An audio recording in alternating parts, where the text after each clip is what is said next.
25-26 Premier League season in high-flying fashion with a big 3-0 win over Brighton on the road at the Amex. I'm actually quite surprised. I did not see that coming. We usually tend to struggle against Brighton, but I'm not complaining. It was a pretty casual game as far as just overall performance. A little early jitters, but it's all right. I'll be honest. We were doing so well. I was pretty chill watching this one. Made a big thing of food, brought it to Bill's, stuffed my face, we drank. United cruised to a simple victory, just a straightforward professional win, honestly. Then I drove over to watch Bill's daughter Ellie win their level of the Canton Cup, if you know, you know, with a big 5-1 victory in the final. So big up Ellie, big up Plymouth Rain. That was such a fun game to go to. Everyone cheering you on, probably embarrass you. You're a teenager, you got to deal with it. But we're big up Ellie. But we are here to react to the match as Manchester United beat Brighton. We're going to talk about the performances, the result, the records, and we're going to go through the player ratings as well. So I can't wait to hear you guys chat. I've got Ian joining me today. Dylan could not make it. It is Memorial Day weekend here in the States, so everybody's hanging out with friends and family. But we are going to get stuck in, you guys. So make sure you like the video. Make sure you subscribe to the channel if you guys are new, and I will see you back in a hot...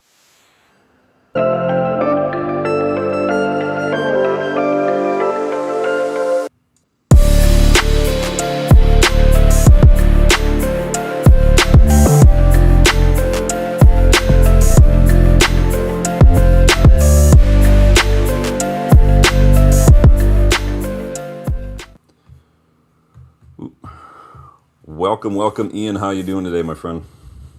I'm good, mate. Thank you very much. Welcome to the chat. All the legends in the house. Yeah, nice win today, and like I said, just a better Sunday when we win. Just a better day.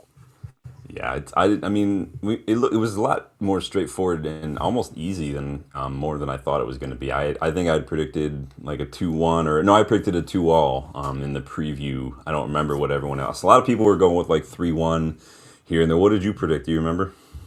Oh, I went 3-1. Yeah, a lot of people were going Desmonds and a lot of 2-1s. So a clean sheet. yeah. Very nice. I do love a clean sheet. It's one of my favorite things. It's just like the cherry on the icing of the cake when you get a win. So I'm happy with it. So let me get involved in the live chat to see who's in here first. You already cheated. So you already got in there. Danny's up in the house. Big up. After that water break, the first half, we dominated. Yeah, I didn't realize we were doing water breaks again. Now, they did it in the championship playoff yesterday, which we'll talk about a little later on. Must be hotter than I thought in England these days. But is it that it's hot, or is it just so much hotter than you guys are used to? Like I've got a buddy who lives down south, and anytime it snows a little bit, they freak out because they don't usually get snow. So No, it's hotter than it normally is, and this country is horrendous. Anything above 28 degrees, we go into complete meltdown. It's interesting. Horrible in this country. Horrible. Interesting. I don't know my conversion. What is 27 degrees in Fahrenheit? Oh, you're asking the wrong person. Someone in the chat will have to tell you that. Hold on. So 27 degrees Celsius. Oh, that's 80. All right. So 80 is not bad. It's going to be hotter than that for the next couple of days here. So here 80 is not too bad, but it has been raining, so it's going to be very, very humid here. So we're not happy about that. But all right, 80 is all right. You got I don't know. It's a little iffy. It's warm. It's not as warm as we get. We get up to like in the triple digits a lot in the summer here, so that's not fun. No, I hate it. I hate summer so much. But big up, Jim. Big up, Jim. Box is in the house. Bruno. Absolutely. Oh, yeah, we're definitely be talking about the legend, the man, the myth, the Portuguese Magnifico. I just want to get caught up on the chat. All right, we are caught up. Danny says it was 90 degrees here last week. Yeah, we're bracing for it, man. We're bracing for it. First and foremost, before we kind of dive into the news, because we're going to start with some news, but happy birthday to the King in the North, Eric Cantona. You guys can go get your King Cantona shirts in the Universe Everybody online store if you want to. I did not put a pin in the chat, but you guys know the drill. You can look below you in the video player. You'll see a lot of products. But I am rocking the King Cantona shirt. It's a playing card, so there's two kings. So I like that shirt a lot. But yes, it is King Cantona's birthday. He is 60, I believe, right? What were you saying, Ian? He's as good as two players, so why not? I mean, it's facts. It's facts. So, yeah, big up King Eric. we haven't seen his like. Honestly, we could talk about Bruno because I made a comment earlier that I wonder if Bruno is probably one of our most impactful signings since Eric Cantona. But then Ronaldo kind of throws that argument into. Yeah, I mean, it would have to you'd have to say Ronaldo only because of what we achieved with him and the Ballon d'Or and taking all titles before him. But Yeah. in the time that Bruno came in, the impact he's had on this club is immeasurable. It's honestly immeasurable. Cantona was changed everything, but he walked into a team that was that close to being finished and topped it off. Bruno walked into a team that was rubble around him, and we're now what we are. And massive credit goes to him. Yeah, it's a shame we haven't won more trophies. I think that would be the big thing. Cantona kind of took us from dreaming about things to just kind of expecting things a little bit. He kind of raised that level a little bit. Ronaldo was just stardust and kind of like bestie in that way. Bruno, though, I mean, it's just he's like our Harry Kane. It's just unfair that we haven't done more as a club with him here. It's unfortunate. He deserves more titles. He deserves the Champions League. He deserves something before his time Yeah. with us. Unfortunately, Two Europa League finals, and we just fell short in both of them as well. It's just unfair. Box giving out shout to RVP. I do miss. We were just talking about that earlier. The RVP signing and his goal against Aston Villa. That volley was probably one of my favorites. quality goal. It's got to be go down in my lifetime of watching United. I think that'd have to be in my top 10. Yeah. I think it would. I mean, not for the moment it was, just for the sheer audacity of it. And that season, Van Persie was just. He was different. He was different. I mean, that goal I think clinched his hat trick in that match too, if I remember correctly. Mm-hmm. Yeah. What a goal!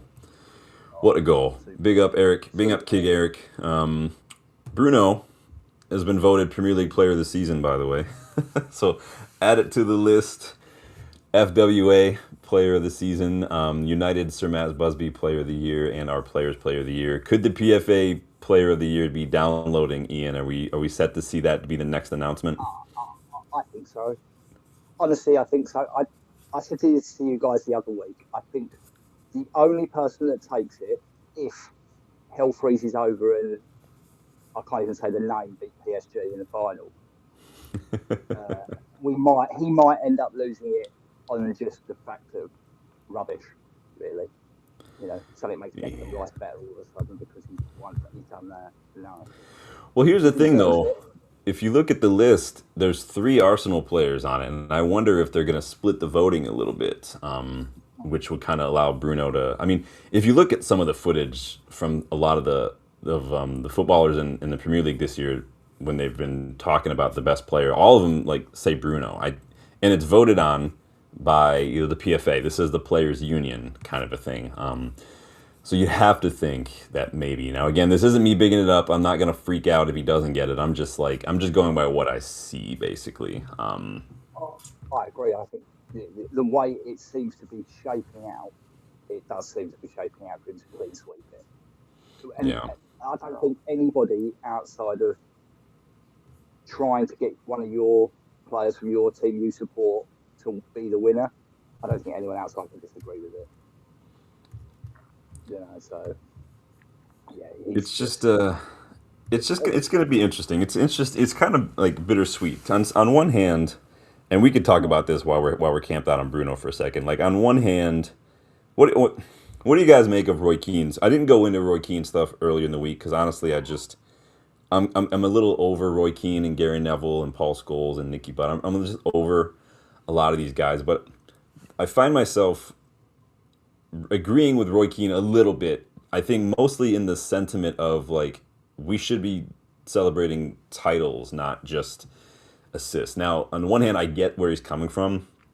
On the other hand, I don't like this whole celebration police thing where we're not allowed to celebrate goals or wins or records being broken. He completely misquoted Bruno as well, which I think just throws everything kind of flat on his face. But what do you make of Keane? Can you relate to anything that he said at all? I can relate a little bit, but do you think he's just having, old man yells at cloud syndrome?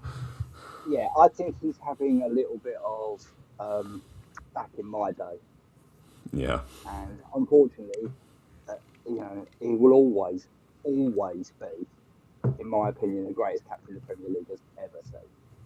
yeah, But agreed. he needs to remember that's not now. Yeah, That just isn't now anymore.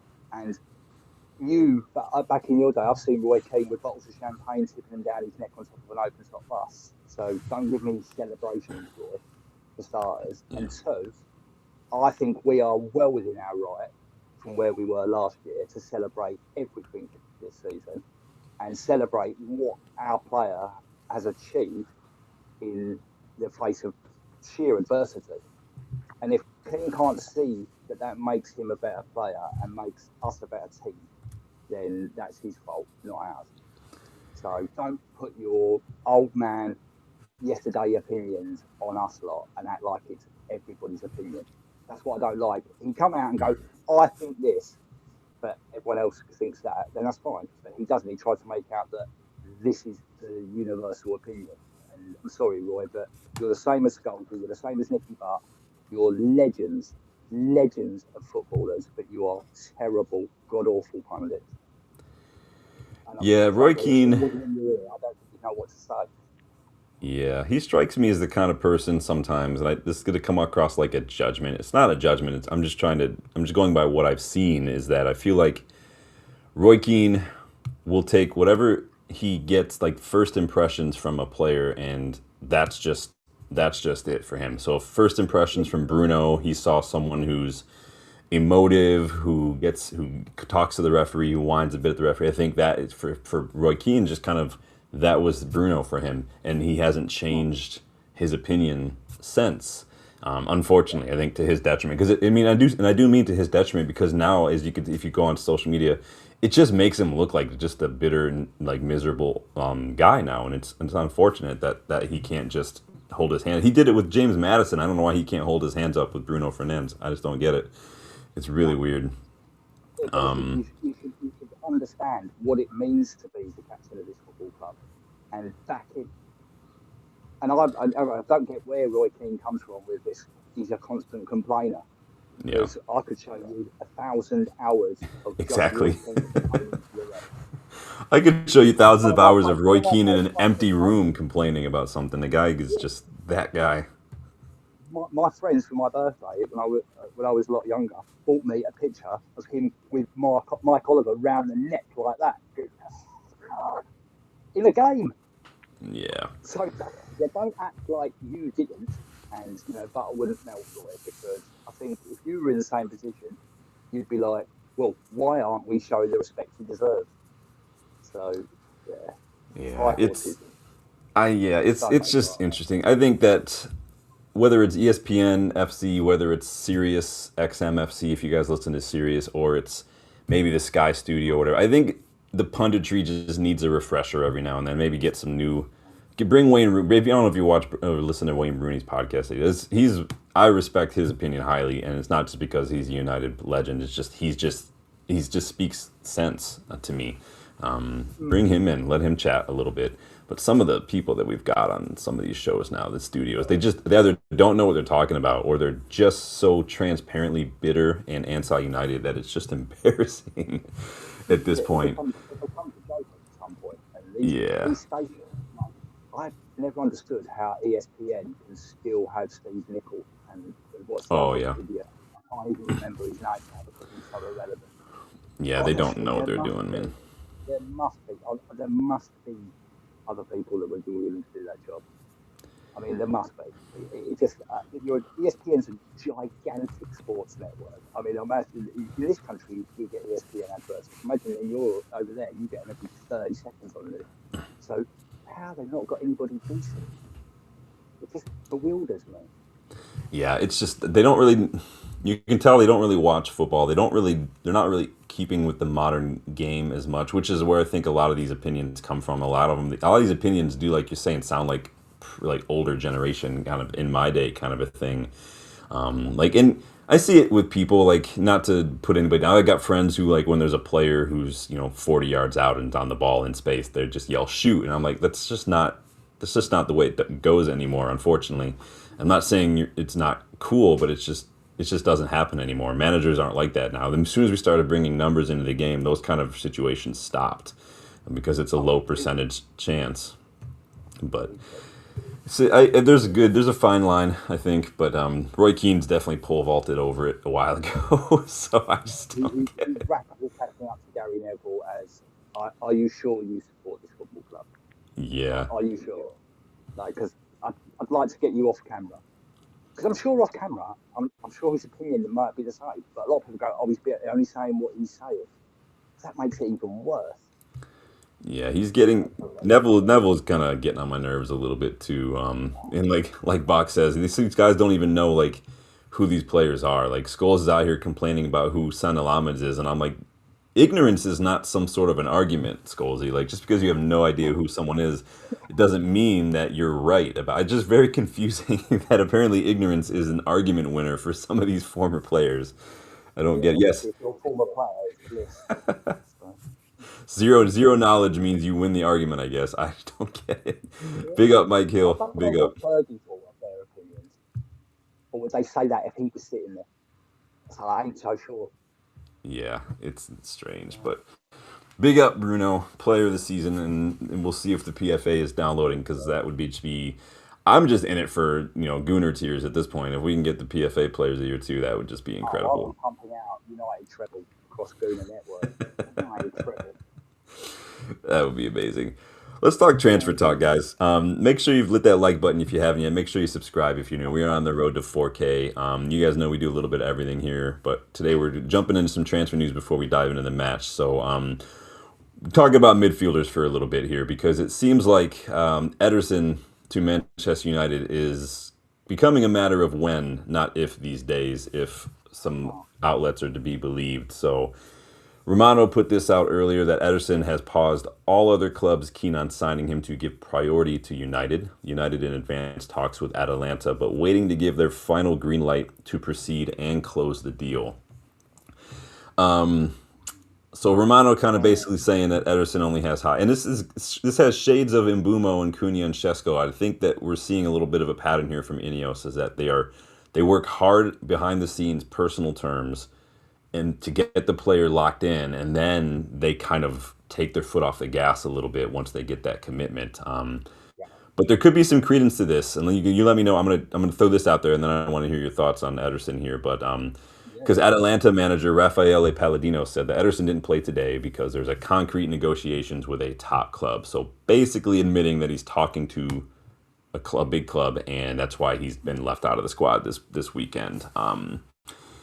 Interesting. No, what are your? I mean, we've talked about Ederson a couple times. What do you make of this? If this were one of our first signings of the summer transfer window?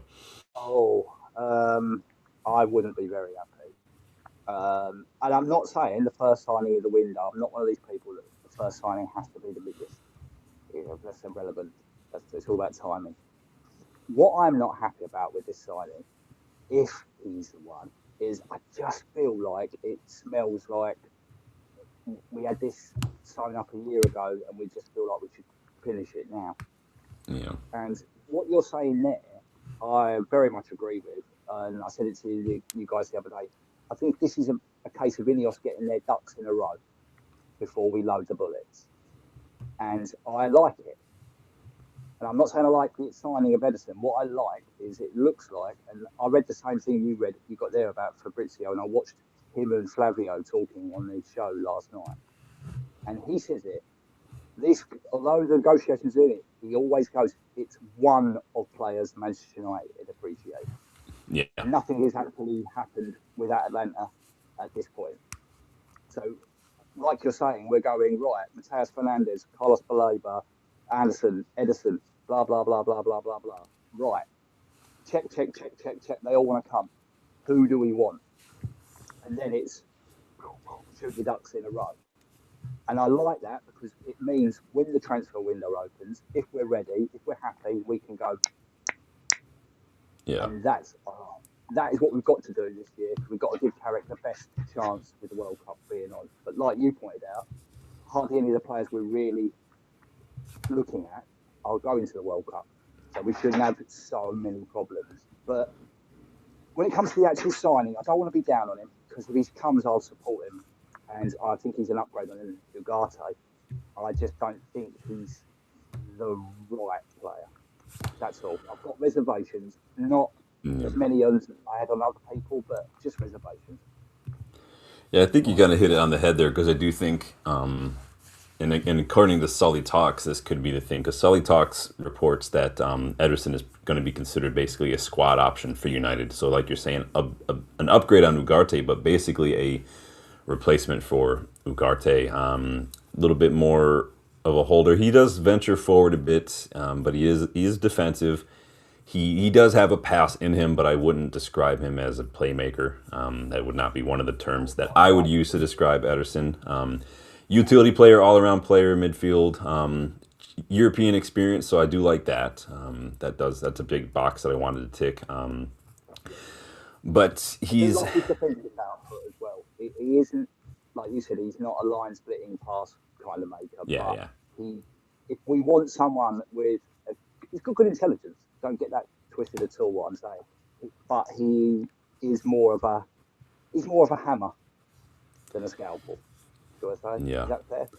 He reminds me a little bit when I watch him.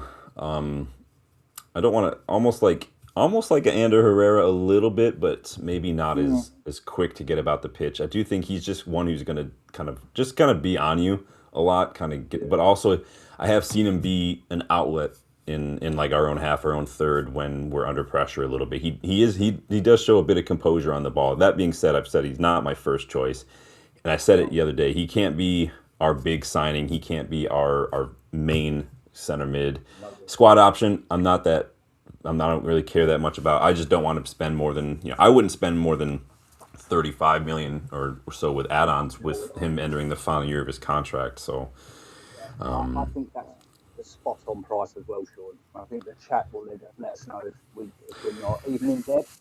But, let us know. What do you guys think that we should pay for Ederson? Maybe with 1 year left on his contract. No one else seems to really be all that informed. What would you pay for him? Like, let's say all things being equal, right? 35 top. Is that including the add-ons or is that your full fee? Yeah, that's the full fee. Yeah. That's everything. Because a year left, we're not having another Mason Mount situation. Yeah. I did see a lot of reports saying the £45 million being thrown around is an absolute fabrication. It's around 32.5 million euros that they want, and Fabrizio confirmed that. And that is just under £30 million. 28.4 million pounds. See, that's not bad. I will take it. Yeah, exactly. That price, I will take it. Considering a lot of the scaremongering, I didn't like at the beginning, and I think you're in the same ballpark as me. I know Danny is. It's the price, not the player's quality. It's the price we're paying. And if it's under £30 million, I'll take that. Thank you. Yeah. Yeah, I think it's a good price. He's definitely. I mean, remember Mount cost about twice that much with a year left on his contract, and more wages as well. Yeah, so I think I wouldn't be opposed. I think it's a good player. I think it could be. Again, I've seen a lot of people not happy with it. I think that some bigger channels. Again, I don't like naming names, and I'm not going to name names, but there are bigger channels who do tend to kind of fan the flames of fan kind of outcry when just because we're linked with a player that they don't want over somebody else, and I think that's very entitled behavior in my opinion. Hate him because I hate him. Yep. Sorry. And I'd rather just wait and see how a player does before bashing them before they kick the ball for us. So we will. Absolutely. Anything I've said that's down on him, please don't think I'm down. No. I'm not saying I'm not saying you're bashing him. I think I've just seen a lot of people on social media who were just like the outcries. Do you think it's a bit of a concern that, considering the state of their midfield, do you think it's a bit of a concern that he doesn't get in the Brazil team? Or you're not bothered? I mean, honestly, when it comes to international football, I really don't care. Like people were discussing like some of the players left out of the England squad today, and the most input I had is that looking at the squad picked, I do think that you guys are going to see a 3-4-3 from Tuchel this summer. Just with how many defenders he's got and how little actual fullbacks, I'm like, that has 3-4-3 written all over it. But I'm not English, and I whenever I watch international football, all I care about is my players not getting injured. So other than that, I could not care less. We got a I don't want to stop, but I do want to stop. We got a gifting here from Debasi in the house. He has gifted 5 United vs Everybody memberships. Big up. Who got the bird? The bastards in the house. Who got one? Neil got one. Evening, Neil, big man. Mark Harris got one. Neil Reberbacker, Rick Amank, and Vigilante Gaming 92. I like Vigilante Gaming 92. Hope that's a throw a call out to 92. All received messages. Absolutely up the Debasi. Big up Debasi. Welcome and appreciate that, man. That's awesome. Big up. You guys are legends. UBS membership is the best way to get involved in the content, you guys. It is more than just badges and access to the emojis. You guys get access to the WhatsApp group if you're a starting 11 and Legends member. Ian will tell you that the WhatsApp group has been kicking off today. There's lots of live there's live chat going on during these matches and stuff. It's great, you know. It snowballs off into so many places. You've got to be ready. So there is a link to that in the community section. If you go to the membership section of the channel and click on member posts, there you'll find a link there. Please don't share it. It is for members only, and be nice if you're in there. But you can also get involved in scouting reports. You can make suggestions for players and stuff as well. So it's just my way of trying to give it back to you guys. Legends also get early access to exclusive videos as well. So big up. So big up, Debasi. Appreciate that, my friend. Big supporter of the channel. Scouting knowledge from some of our watchers are unreal. I mean, we already know that they're all down to South American scouting, but Rob's every 5 minutes is coming up with another player. The Bastard is coming up with another player every 5 minutes. I mean, honestly, if you guys think you know a player, don't drop him in the chat unless you know. We got some good talent identification in the UVE community. I'm very happy to be a part of that. I'm really happy I'm not too humbled or too proud to say, like, I'm happy that I've kind of helped kind of push that and bring that and get people more involved with the scouting reports. I'm not saying that I have the perfect eye for talent, but I do like that people are getting into it. They're getting involved. They're going and watching other leagues and stuff now, which is, I think, the best way to find different talent and stuff. You could look all over the place. I mean, I've scouted players from the Russian league, Mexican league, and stuff. It's nuts, man. But big up to Bassi. You start losing yourself in a scouting mission. Yeah, it's a rabbit hole for sure. Daddy says you can expect to pay about £34 million, which. Yeah, and I agree. Rob says it's not a big amount. I would definitely not go over that. over that. No.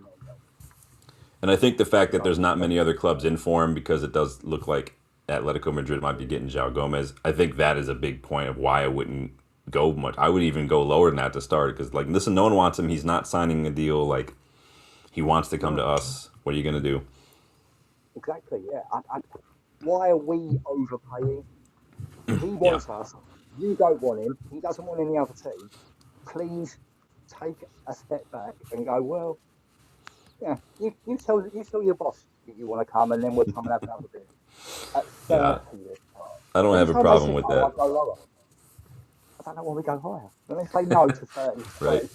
The reverse. Let's do the reverse Ajax, where Ajax upped Anthony's price the longer we took. Let's just keep going lower when we go in for him.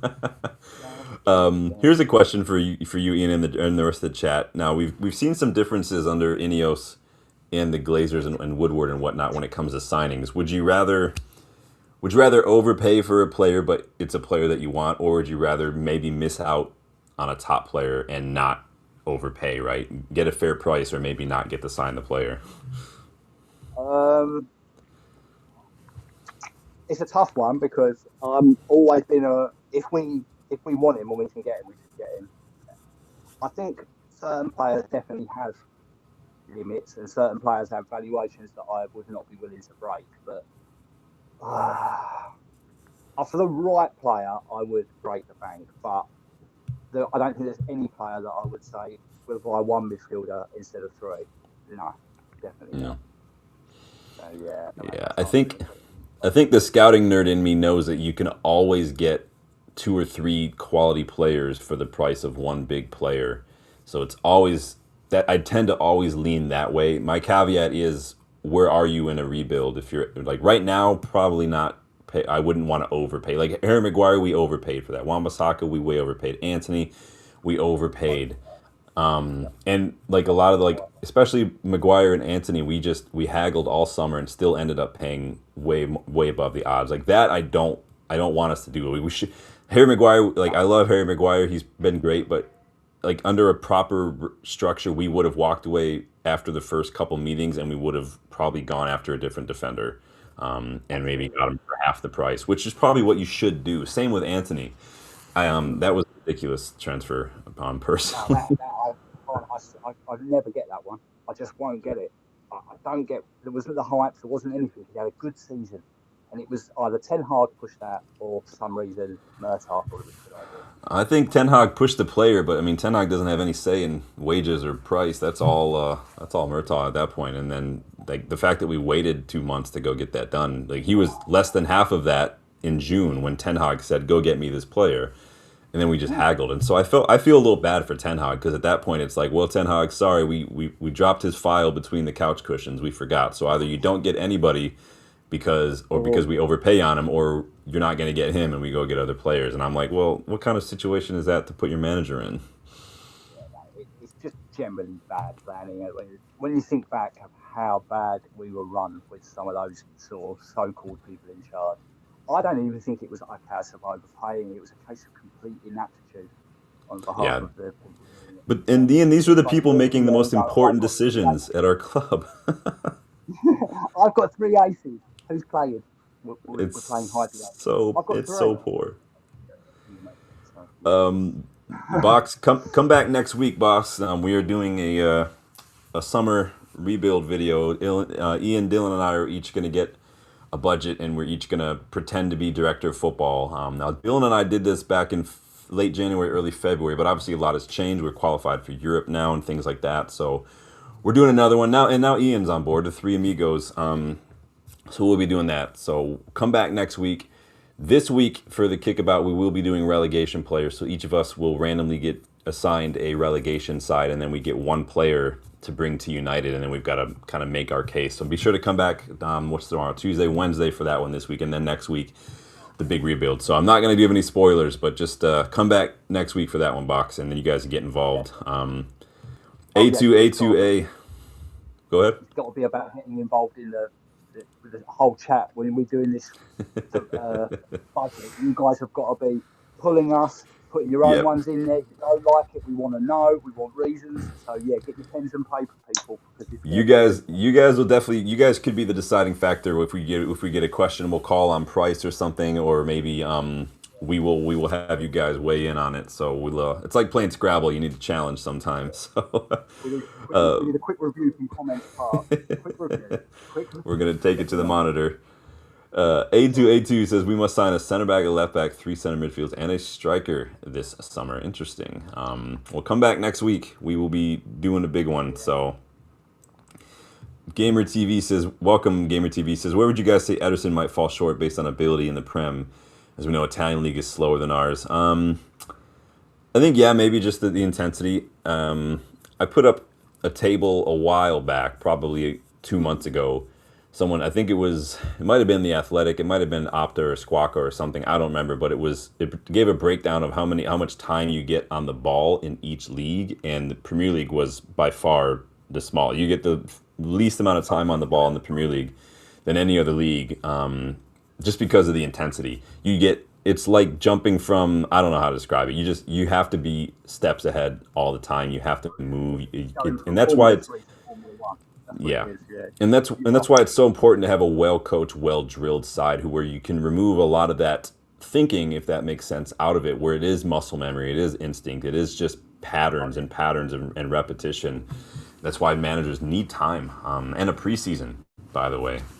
But I would say he definitely doesn't. He's not gonna. I don't know. He doesn't strike me as someone who's. He's good on the ball. He's comfortable on the ball. His positioning is good. He's just. He doesn't lack intensity, does he, George? He doesn't lack intensity. That's one thing I think. The physical, you're right. The time he takes on the ball, he's going to need to adjust. But I think that he's an all-action type of player, isn't he? He's not a walk-around type of midfielder. Yeah. He's a all-action, every blade of grass type of midfielder, and that might stand him in decent stead. Yeah, we put up his numbers a couple times on the screen to kind of show how he compares to a lot of the other midfielders that we've been linked to and things. So he doesn't outshine all of them on anything. I think physically he was good. He does play a few progressive passes as well.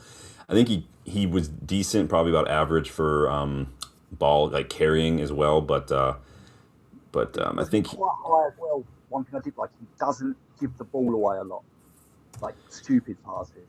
He's quite let me sensible see. with his with his ball. I don't. I think if I remember rightly, when we did it, one of his good stats was he doesn't really give away possession. So So you could see here. I just brought it up. Why not?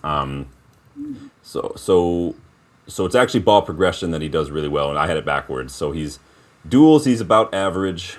Possession one, he's slightly above average, but and then ball progression, quite good. He doesn't create a lot of chances. That's what a key pass is. A key pass is a pass that leads to a shot.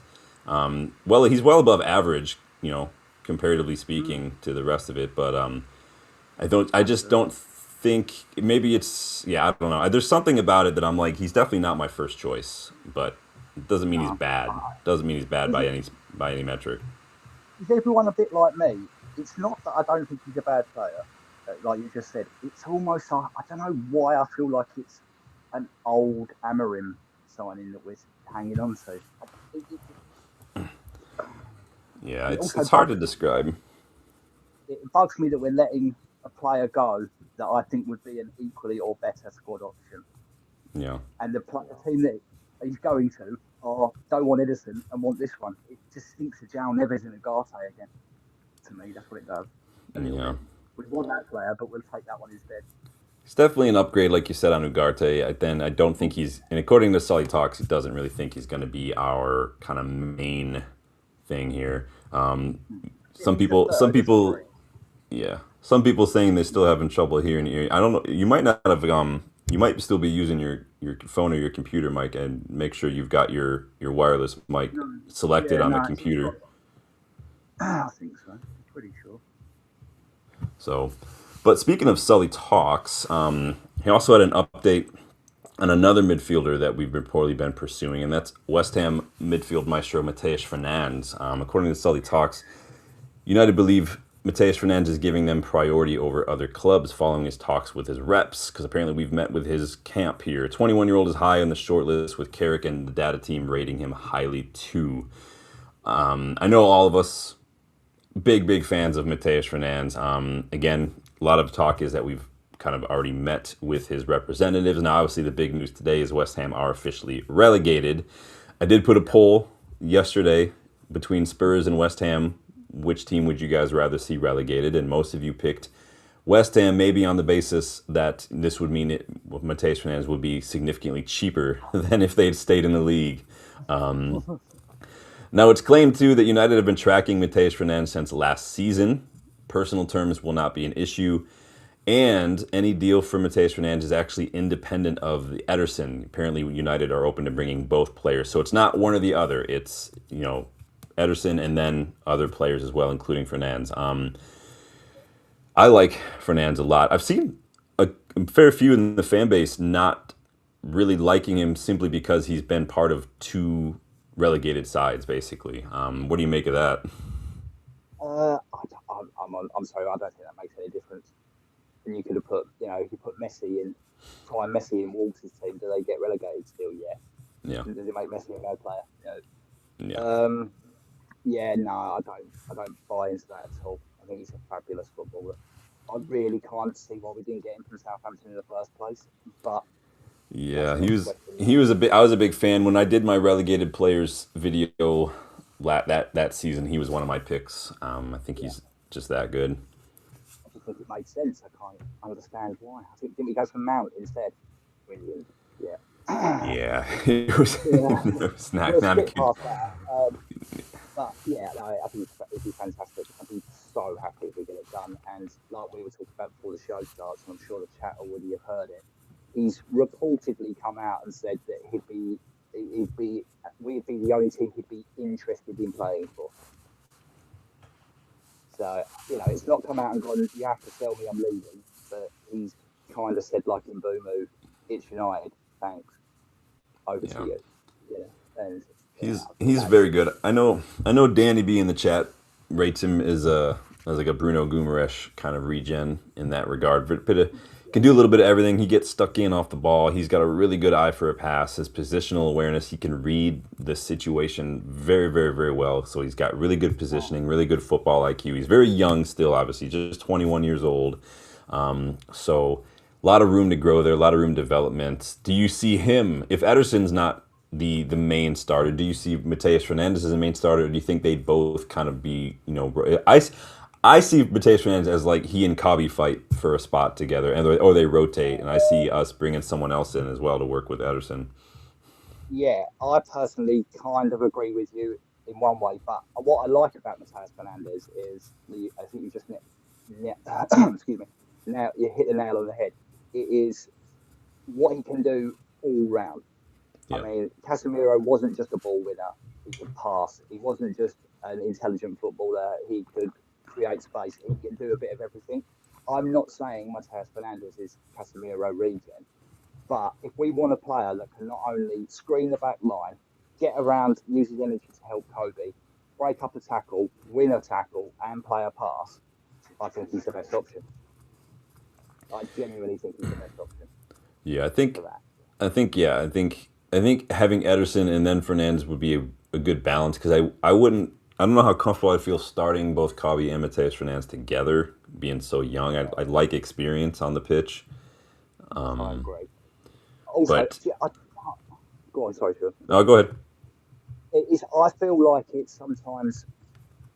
I'm always one of these people that keep going on about square pegs, round holes.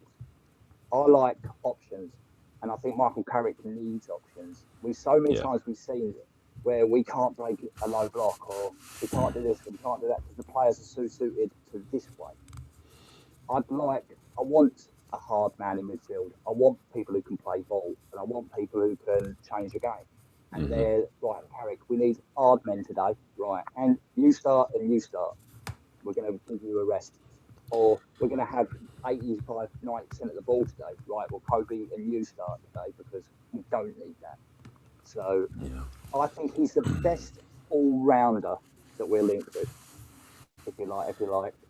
Yeah, he's great. He's got a really good pass on him. Some of the balls he's played for like Somerville or whatever to get on the end of. I'm just imagining, some of our attackers getting picked out with some of those balls, and I love the idea of that, because Kabi's definitely added some passing to it, but when I think of Kabi, that kind of line breaking, those switches, those through balls, they aren't what I think of necessarily. For me, that's a Bruno thing. I like the idea of having someone in a deeper position, because Casemiro does have those in his locker. I think he plays them now and then, but I think we've had the discussion before. It's one of the reasons I like a Walton or a Stiller. Yeah, because I want my CDM to be a QB. Yeah, one of them for sure needs to have that in their locker for sure. Yeah. I want you to be able to turn and play a 5-yard or a 55-yard ball equally as well. And that's Wharton for sure. Wharton's first touch, oftentimes, receiving that ball is just a simple, and I say simple, but for him, he makes it look simple. It's just a perfect ball. It's like watching Scholesy sometimes, the way he can ping these passes. But Shanta says, "What do I prefer, Elliot, Tonali, Chouameni, Elliot Anderson? I assume. I mean, we prefer Elliot Anderson. The most realistic there would probably be Tonali, unfortunately. Not that he's bad, but what about you, Ian? Which of those three would you prefer? Which one is realistic? Well, over Fernandez? Just in general, I guess it looks like. Anderson's not realistic. Tonali I wouldn't take, and out of the three, I'd have to say Chouameni. Yeah, but I wouldn't have any of them, because Anderson's I don't think is realistic at 100 million. Tonali I don't rate at all, and Chouameni I love as a footballer, but I think there's a problem. So interesting. Interesting. All right. Well, I'm not a fan of Tonali. Everyone keeps bashing me about it. I know, right? I went to university, as you guys know, in Durham.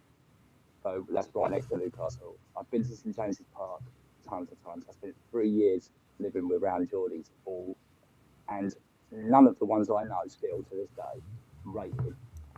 You know, They would he was. rather lose him than Joe Linton, Ramirez, Hall, Dan Burn. Yeah, this list is long. That's He's a good interesting. player. He's not the thing that everybody thinks, and he is definitely not the problem next to Sol, next to Kobe. So I don't know how many. I don't know who watched you.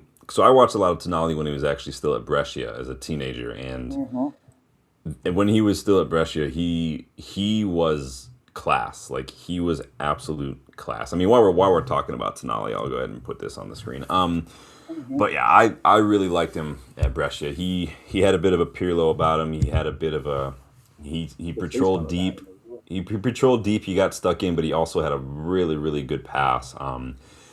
I put this on the screen now because I mean, while you guys are talking about it, because we've got some conflicting reports with Tonali about right now. So I've seen some sources say that a deal is close. Other sources claim that United have balked at the asking price, which is I think around 85 million pounds the last time I looked, which is insane for Tonali.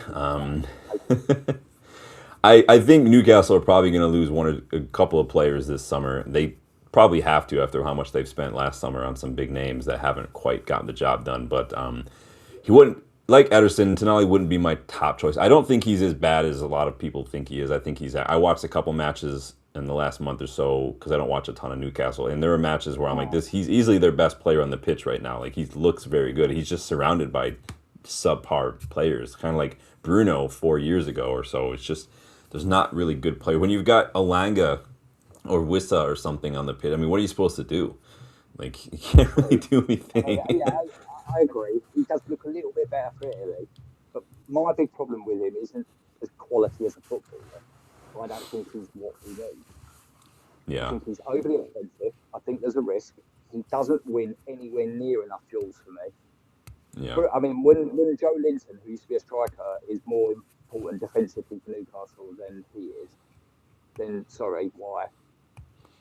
Why? yeah. It's He's great progressor of the football, but we've got Kobe. He'll get in Bruno's way more than he won't, and he definitely can't play the two. If you don't like Mateus Fernandez and Kobe together, you'll hate them too, because he'll go missing constantly. he doesn't strike me as a big fan of the way Eddie Howe plays. Has his team playing. He doesn't.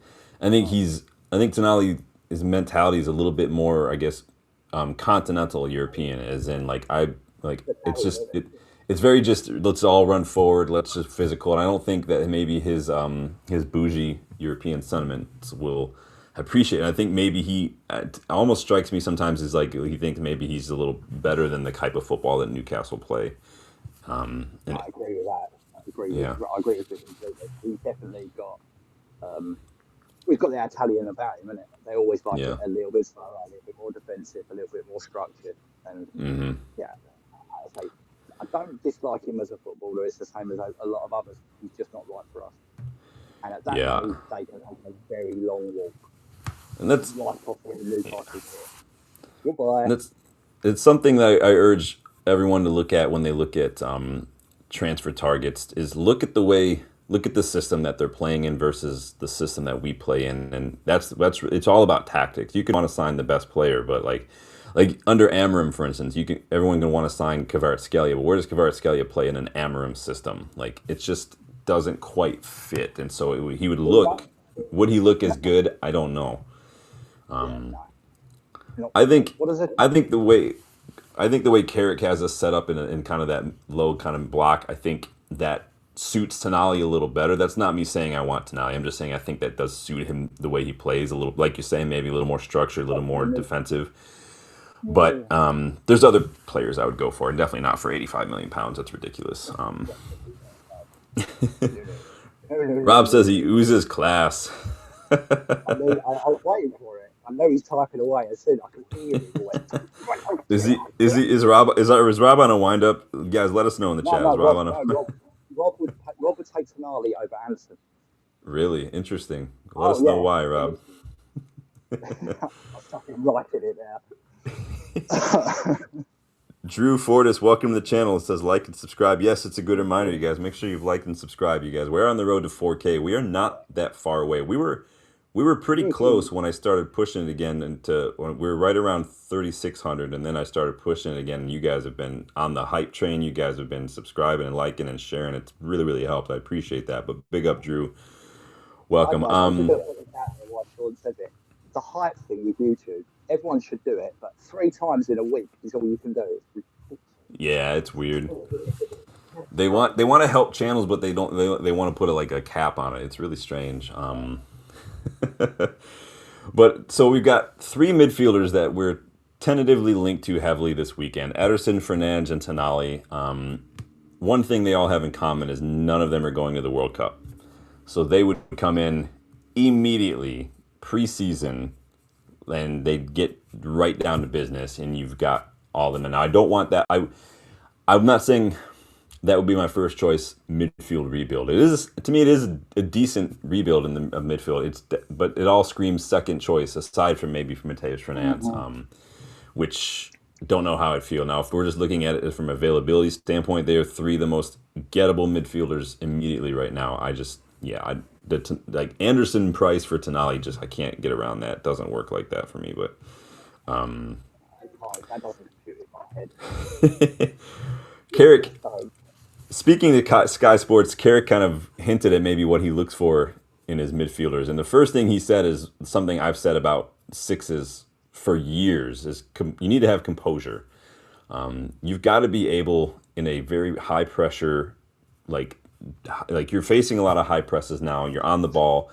You don't know what you have to be composed. You can't panic. You can't freak out. You can't make a bad touch and stuff. Composure, composure, composure. To me, trumps speed, physicality, trumps all of that. Be composed. Poise, be positive. You need to have physical strength to deal with the quick transitions and the way we want to play and create excitement. So Carrick kind of hinting at quick transitions, creating exciting play, get that ball forward.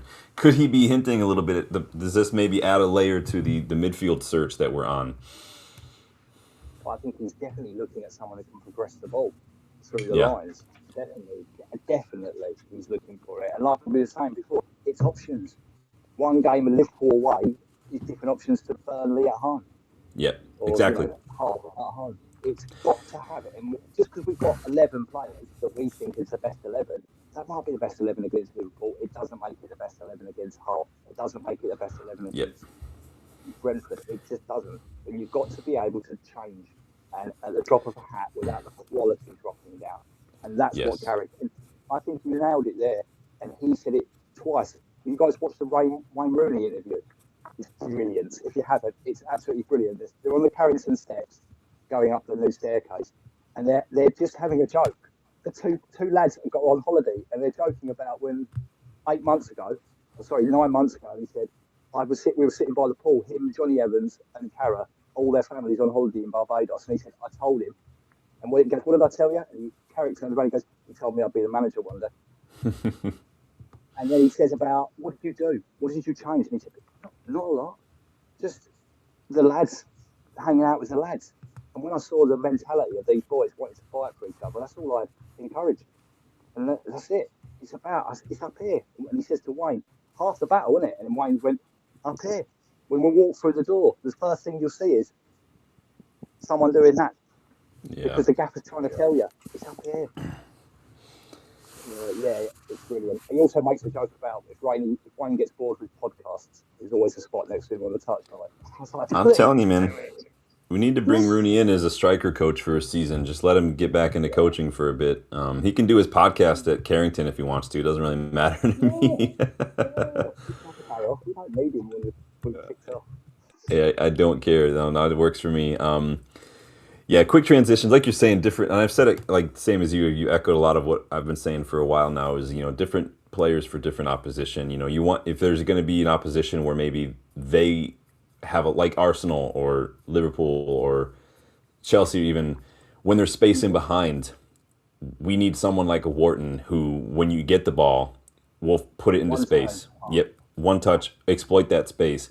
When you have an opposition that sits in a lower, like a deep block, you want to have maybe different types of players for that. Maybe players who, maybe that's when you do bring in someone a little more recovery based, a little more defensive, a little more of a screen who can make sure that we don't get exploited in behind, who will win that ball, but also cycle it back and not let it not let it lead to a counterattack. We need different players, different types of players. So Absolutely. That's the kind of game where you maybe drop Kobe and go, right, Matthias and Ederson today.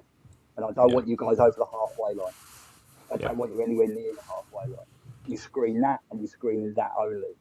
And if we've got people with the ability to pass 50 yards at the turn and spin, we saw today. Look how we exposed them today with wing play. Yeah, we were very good. I was very happy with the way we played that. I thought we looked really, really good today. I'm gonna go. We're about ready to dive into it here in a second too. We're just kind of wrapping up all the fun shit chat. Shanta, go watch my Adam Wharton video I did last month. If you want to insight on how he is defensively, because he's actually, and I've said it many times, the word I use to describe him, and his agent kind of said this a couple times too, because I've had his agent on the channel.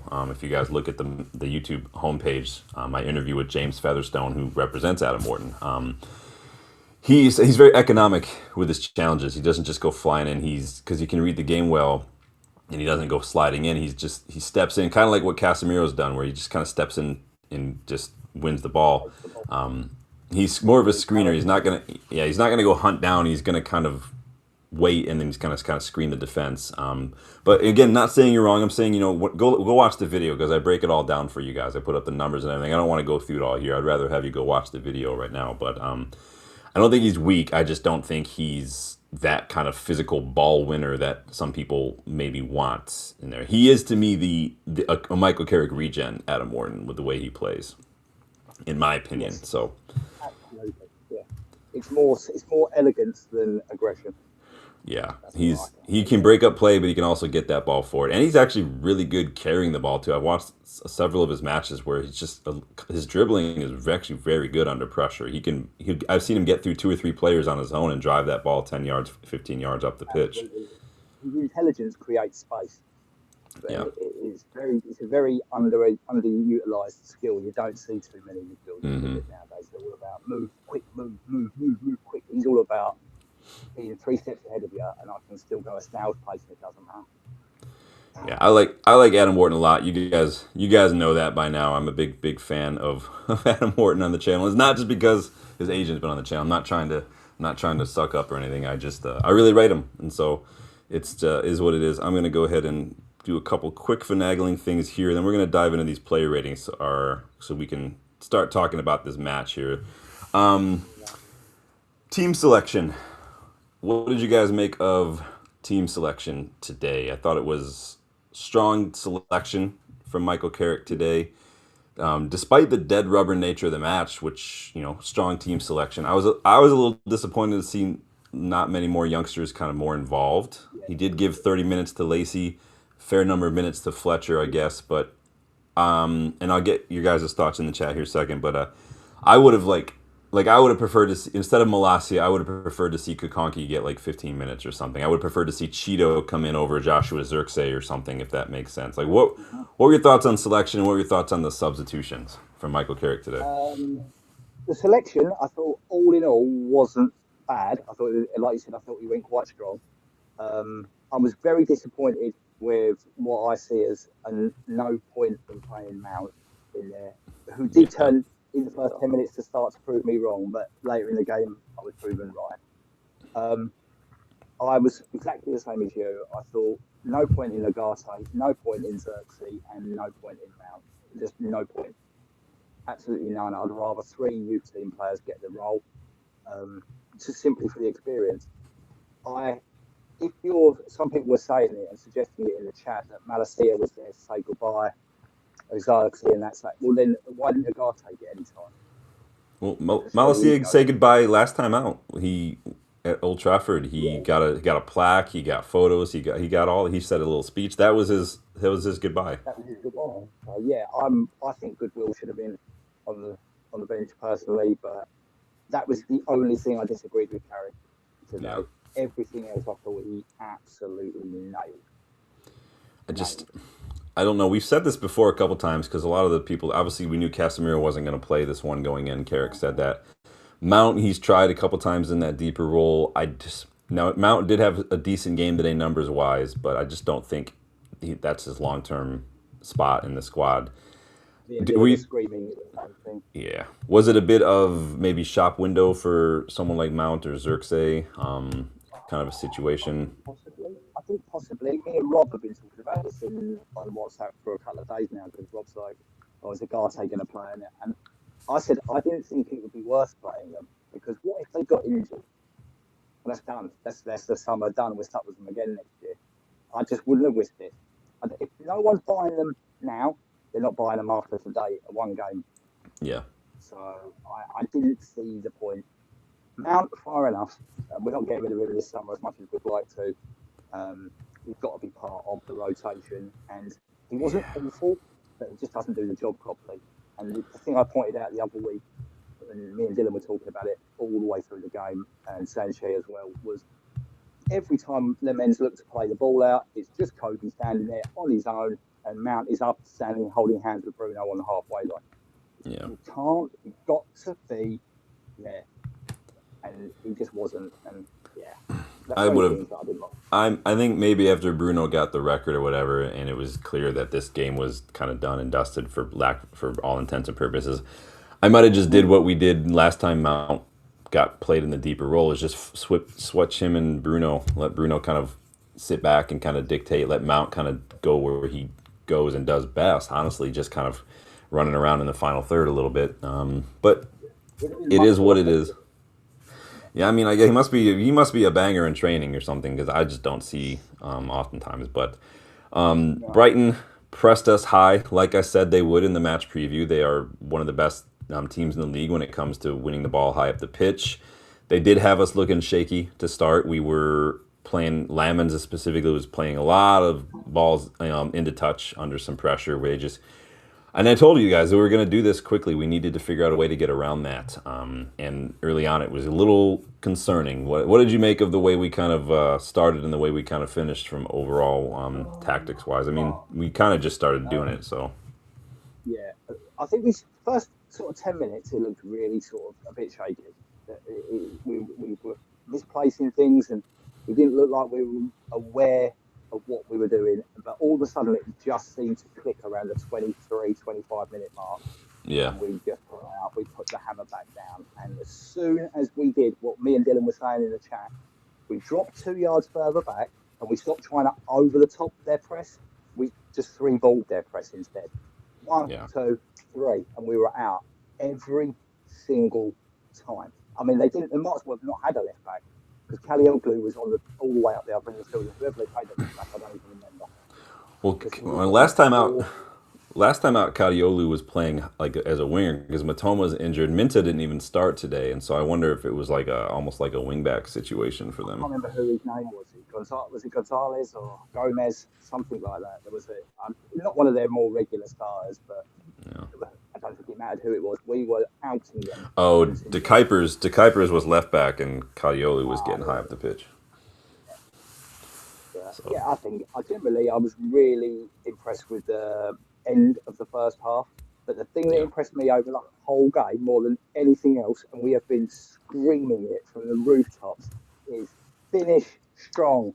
Don't collapse in the second half. That is the best second half I've seen all season. Yeah. I'll put that right out there. All season, the best we've played continuously. We were still chasing the ball in the 91st minute. And I was like, thank you. We've been screaming, please do this. And they did it today, and I was so impressed. Yeah, I was very happy with our performance today. Numbers-wise, we were like miles ahead when creating meaningful chances, opportunities in front of goal. I mean, we had 7 shots on target. Brighton had just 2. We created 4 big chances. Brighton did not create a single big chance. We had more than double the XG on the night. Off the ball, solid. We had more tackles, more interceptions, more blocks, etc., etc. The only major thing we weren't better than was aerial duels. But when it came to duels, dribbles, we were just better. I think we were just the better side, which, like I said in the preview, I didn't expect it because Brighton usually causes problems and whatnot. But tonight we looked like if you hadn't been watching us maybe the last couple seasons, whoever, and maybe you were just like, and you knew maybe a little bit about football tonight, you would be like, yeah, it makes sense. Manchester United beat Brighton 3-0. Like, that makes sense. That seems like that's what should happen. And I feel like it was almost business as usual in some ways tonight. You know? It was the first time we've beaten them both games in a couple of seasons, isn't it? I think, if I remember Yeah. rightly. Yeah, I was at Old Trafford last season when we lost, and that was not fun. I blame They've Andre had our Onono number. for that though. Yeah, oh, absolutely. There's no one else's fault but him. Yeah, Um, he was awful. they have had our number, but today I couldn't fault anything Yeah. really, especially in the second half. The substitutes were done right. They were done at the right time. They were done with the right players. I was happy to see some come on. Okay, some of the ones, yeah, but what he did and everything he did yesterday, uh, the second half, sorry, was what we've been asking for, and I Yeah. only want to see it more. I want to see more of that. But Yeah. yeah, I'm brilliant. gonna go. I'm gonna go into it a little bit too once we get to Carrick on our ratings here, because kind of like when you and Dylan and I did or shared our three takeaways last time out, I said in that one my point was Carrick ball is kind of now we're kind of starting to see it, and we saw it more and more a little bit today, and I'll put up a screenshot for you guys. Let's dive into these players and let's see.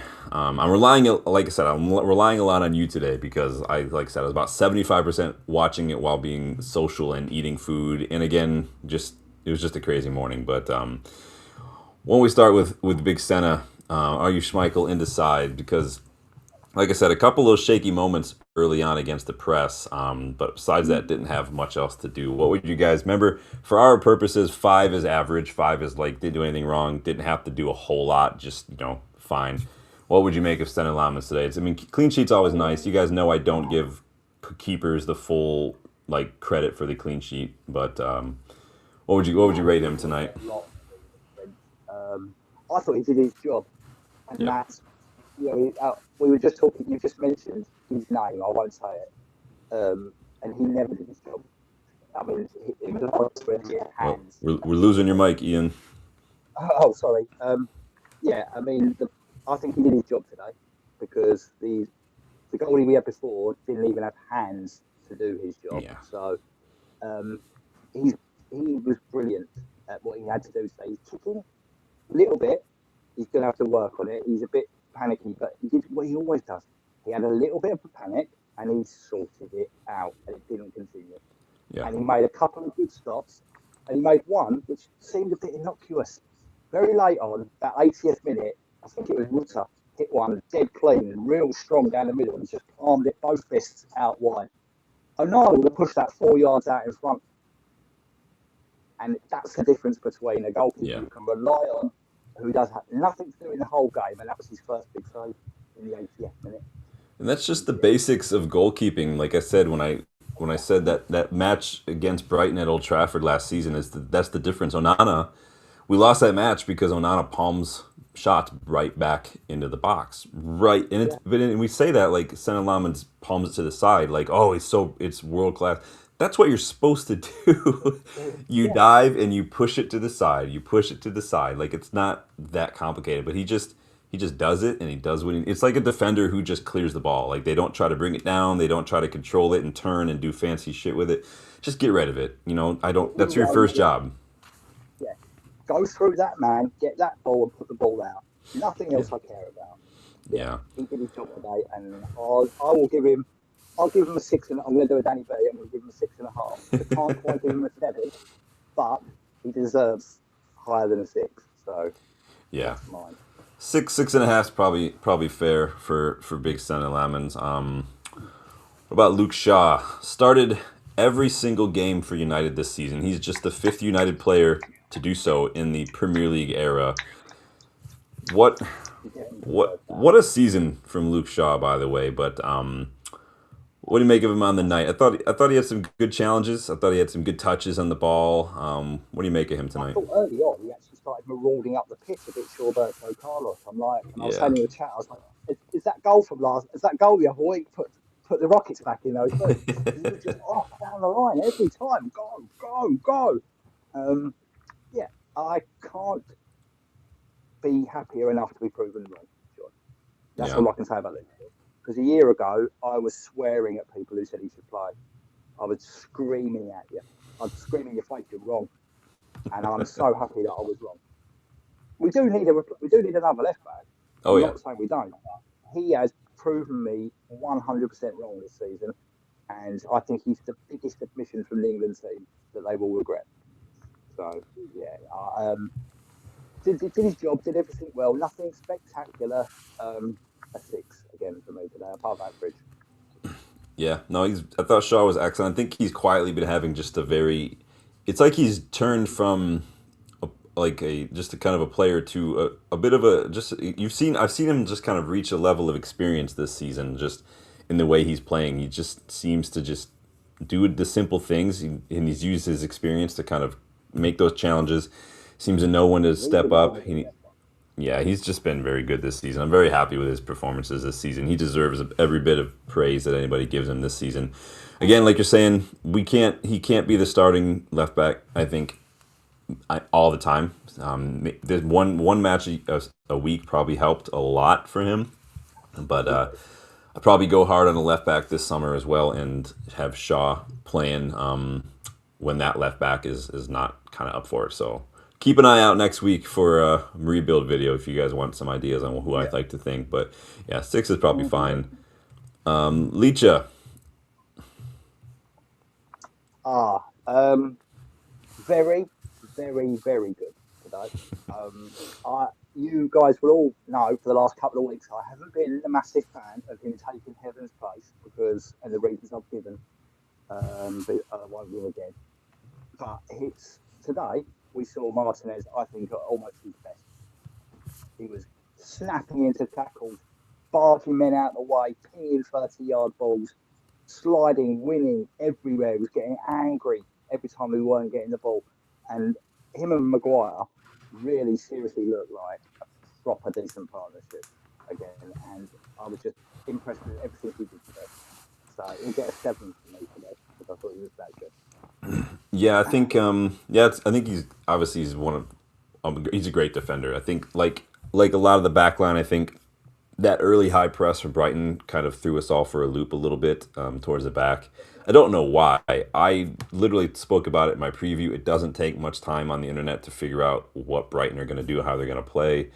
I just sometimes it does come across when I watch United play that they haven't done a shred of opposition analysis, but it seems like a lot of times we're just trust our game plan more than maybe preparing just a little bit for what we can expect. But again, if there's anybody I want in the back line against the high press, it's going to be Lissandro Martinez just because of his ability on the ball. He's press resistant. He can create space for himself. He can pick a pass. He's aggressive. He's got mentality. If he could stay fit, awesome. Would love him to just keep staying fit. No more ACLs, no more calves, no more hamstrings, please. But I do like Lissandro Martinez. Reportedly, I've read that there has been vague interest, but United are just not interested at all in entertaining any offers. He's one for the next several years, so I'm happy with that. Yeah, I'd give him a seven. Good player. You guys get your picks in as we go along here. What are they doing? What a chat doing? Anything? I can't see. Haven't seen any ratings in the chat. You guys get your ratings in as we go along. You guys, once you get to your man of the match, use your man of the match emoji as well. It is late for a lot of people, so it's all good. Herodona thought he could have created another assist. He went on one of these runs, kind of like what he met that similar thing he did last year that he set up Casemiro's goal. Just overhit it. Maybe just one game too many for him, but Harry having another excellent game. I think. Yeah, I couldn't agree more. When you said it in the chat, you literally just echoed exactly what Dylan put in the chat. It was just like Harry. You just kept writing Harry, and it just went, oh.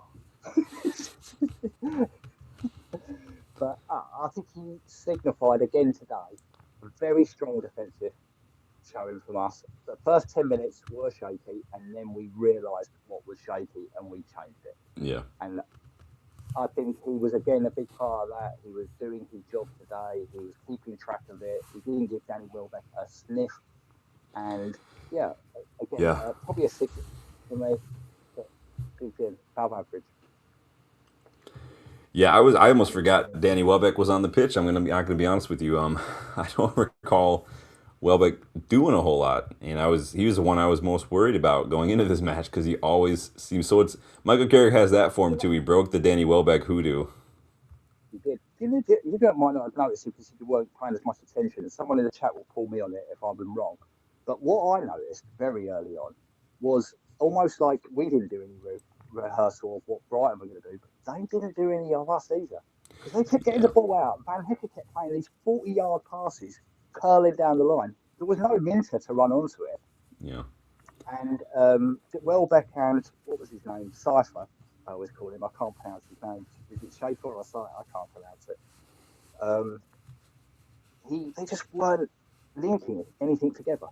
And it just seemed pointless knocking the ball on. And as soon as we figured that out, that's it. We had them. Yeah, like we've said in the preview, they do a lot of their playmaking, their build up through their center backs. Their center backs are the ones who basically pick that first pass, and if it's not on, then it's not on. They just didn't seem like they had a plan B. Like Welbeck, no shots at all, none on target, only 2 touches in the box. Like 14 touches total in the match for Danny Welbeck. Did not win a single duel in the match. Only played 10 passes, and completed 9 of them. We just kept him quiet. We kept him locked up, and I think that's just a professional performance. And I said it from the start, it just seemed like a professional performance from us today, from a United standard. Yeah. And it's something we've been screaming for. We've been crying for it. We've seen flashes of brilliance. Yeah. And then flashes of laziness. Today, Danny just put on there, and I kind of agree with it. Everybody deserves a 7 today or higher. Yeah. I don't think anyone was bad. And I've not been able to say that in a long time. I wonder if the Bruno assist record kind of plays, because I would have thought for sure. It'd be easy to think that maybe players would be on the beach with third locked in, nothing really to play for. But I think maybe just that shows a bit of the mindset in the dressing room too, that they're all still pushing and pushing. I think some of them, like Mbumo, Ahmad, really wanted to get some goals today. I think that helped. Dorgu's obviously ready and raring after being out for so long, and obviously Bruno wants that record too. So it's people don't underestimate what those little kind of intangible factors can do for a team's performance. Absolutely, it's exactly what Michael Carrick was hitting on when he said to Wayne Rooney about the team and what you don't see is the camaraderie about these lads. Yeah. They always want to fight, and I just think that is such an underestimated thing. And when it clicks, and all the mentalities linked together, you saw that today. You saw what we were doing. Like Sean's been saying, Carrick ball is evolving, and if it carries on evolving like we've seen in these 18 games, please. That's all I'm saying. Please, please carry on at this rate. We've seen it with the way we play out of the press. We've seen it with Cobby and these guys doing it in recent weeks. We've seen it in the way we set up off the ball with the block against Arsenal and City. And then we've seen it with the intricate 1-2s in wide areas against City as well. And we've seen it in the advanced areas with wide overloads, getting numbers, getting runners, getting overlaps, underlaps, fullbacks getting involved. And everybody's like, that is Carrick ball. Creating space by getting numbers in areas, cutting off space. He's all about space. What about Mazraoui? Was he subbed off with a knock? I saw. Is that what happened? I think he had a little bit of a knock, and they changed it for Euro, didn't they? I didn't think Maz had a bad game. I just don't think he was. They weren't causing us so much trouble. Yeah. And where we've noticed our defenders in the last few weeks, when we were under the cosh, they weren't really today. After that first 10 minutes, I don't think Brighton really worried us at all. Yeah. It's like I said, it looked like the way it's supposed to be, in my opinion, of when Manchester United maybe play a team like Brighton. That's what it felt like today. Like, and it sounds disrespectful. I'm not saying that, but like, I'm done with these days where Brighton beat us. I'm done with the bogey sides. I'm done with this kind of the Brentford, the Fulham kind of stuff. Like, we need to get back to just going into these knowing, okay, we're having these today. Like, that's just all. I'm here for it. Three or more today. None of this 2-2 or 1-0 wins. Let's next season when we're playing Hull, it's 5-0, 6-0 against them, 4-0 against them, 3-0. No. It was a big test for Carrick today, getting through the block, and I'm happy that he did it. But Mazraoui, like you're saying, looked good going on the runs, very involved for Mbumo's goal, as Rob Taft puts out. Looked every bit of the fullback that we bought under Ten Hag. If you guys remember, that first half of season, he was probably the best right back in the league. Probably give him a 7 today. Yeah, I couldn't agree more. He does his job. Yeah. He's so Mr. Reliable, and I tell you, he's so much better on the ball than Delo. It's not even funny. He's very good on the ball. He's probably not as fast and as kind of athletic, I think, as Dallo. He's definitely more wiry, but I don't mind that at all. I don't care that much about it. He's a lot more intelligent at footballer. Yeah, exactly. Yeah, and I think when you're playing the way we are, we want to, like you said, with space and creating space and making space work for you. You need footballers with intelligence. Yeah, absolutely. And you need footballs with an end product because Dallo's end product just is non-existent. Yeah, it's so good. I thought Cobby could have had a goal today. A couple of really, really silky dribbling moments in and around Brighton's area. He just somehow kept coming through these situations with the ball at his feet. He had that one that really should have ended in a goal, I thought. Second half, is about three of me just jinx, jinx, jinx, and I'm thinking just bounce a little bit more. As he pulls for him, he's gonna crack that. Yeah, it was really good. He very involved off the ball too today. 2 tackles, 8 of 14 ground duels, 1 of 1 aerial duels. So he got 9 of 15 duels today. Just kind of doing the basics, not I guess the basics, but just doing Cobby things well. Nothing really too crazy except for like a couple of those moments in the box. Really good. I thought really good from Cobby. And then he started making Milner look like an old man. It was like, right, Yeah. okay, you want to play like that game, do you? The next time Milner came charging in, he just went, see ya. Yeah. Little drop of the shoulder. And he's so good at that. Remember that City game when Semenyo came steaming in, just a drop of the shoulder. And Semenyo's off getting a bottle of water from the concourse, and we're done. Yeah, he sent them to the loo. Yeah, Cobby just very good game. Cobby definitely another one, probably gets a good 6.5, 7 out of 10 for me today. Like he didn't do anything spectacular, but he just was solid. So He just keeps rotating the ball. One thing he did spectacular, he did the ball away once. yeah. And I know we shouldn't be thinking that's something to celebrate. I mean, I'm going to feel like Roy Keane now. We can't celebrate that. We can celebrate that. It's his job. When our players give the ball away, yeah, don't give the ball away. Well done, you didn't. Thank you. Yeah, Cobby's having a really good season. It's funny because he's only been playing for half the season and somehow just amazing. So, Money Mace today again. Like I said earlier, to his credit, he put in a shift. 4 tackles today, 7 of 8 duels, most defensive contributions in the match. I don't know where his long-term future lies at this club unless he's a Bruno rotation, but he's not a Bruno replicating. Like he's not going to do what Bruno does. So. Again, maybe against different opposition, but what did you make of Mason today? I was not very happy with him starting. I just wanted the youth team player to play in there. I thought it was dead rubber of a game. We're not going up, we're not going down, nothing changes. So I like giving the kids a go. But saying that, he did prove me a little bit wrong. And one thing I can never level against Mason Mount is he don't put in the effort. Yeah, no, it's true. He's always going to fight. Run as much as he runs, but he does do these. I think you hit a little point there, Sean. He does do these things that sometimes just go so unnoticed. Like there was a couple of touches where he just took it off the toe of a Brighton player. Now, whether they would have got a shot away or not, you don't know. But he stopped that from happening. And it's not the big flashy things that win games, but you know, he's done the little things well. And yeah, I can't say no one got a bad score for me today. 6.5. Yeah. Katu says specifically in this game he thinks he was one of the best players on the pitch today. Interesting. There you go.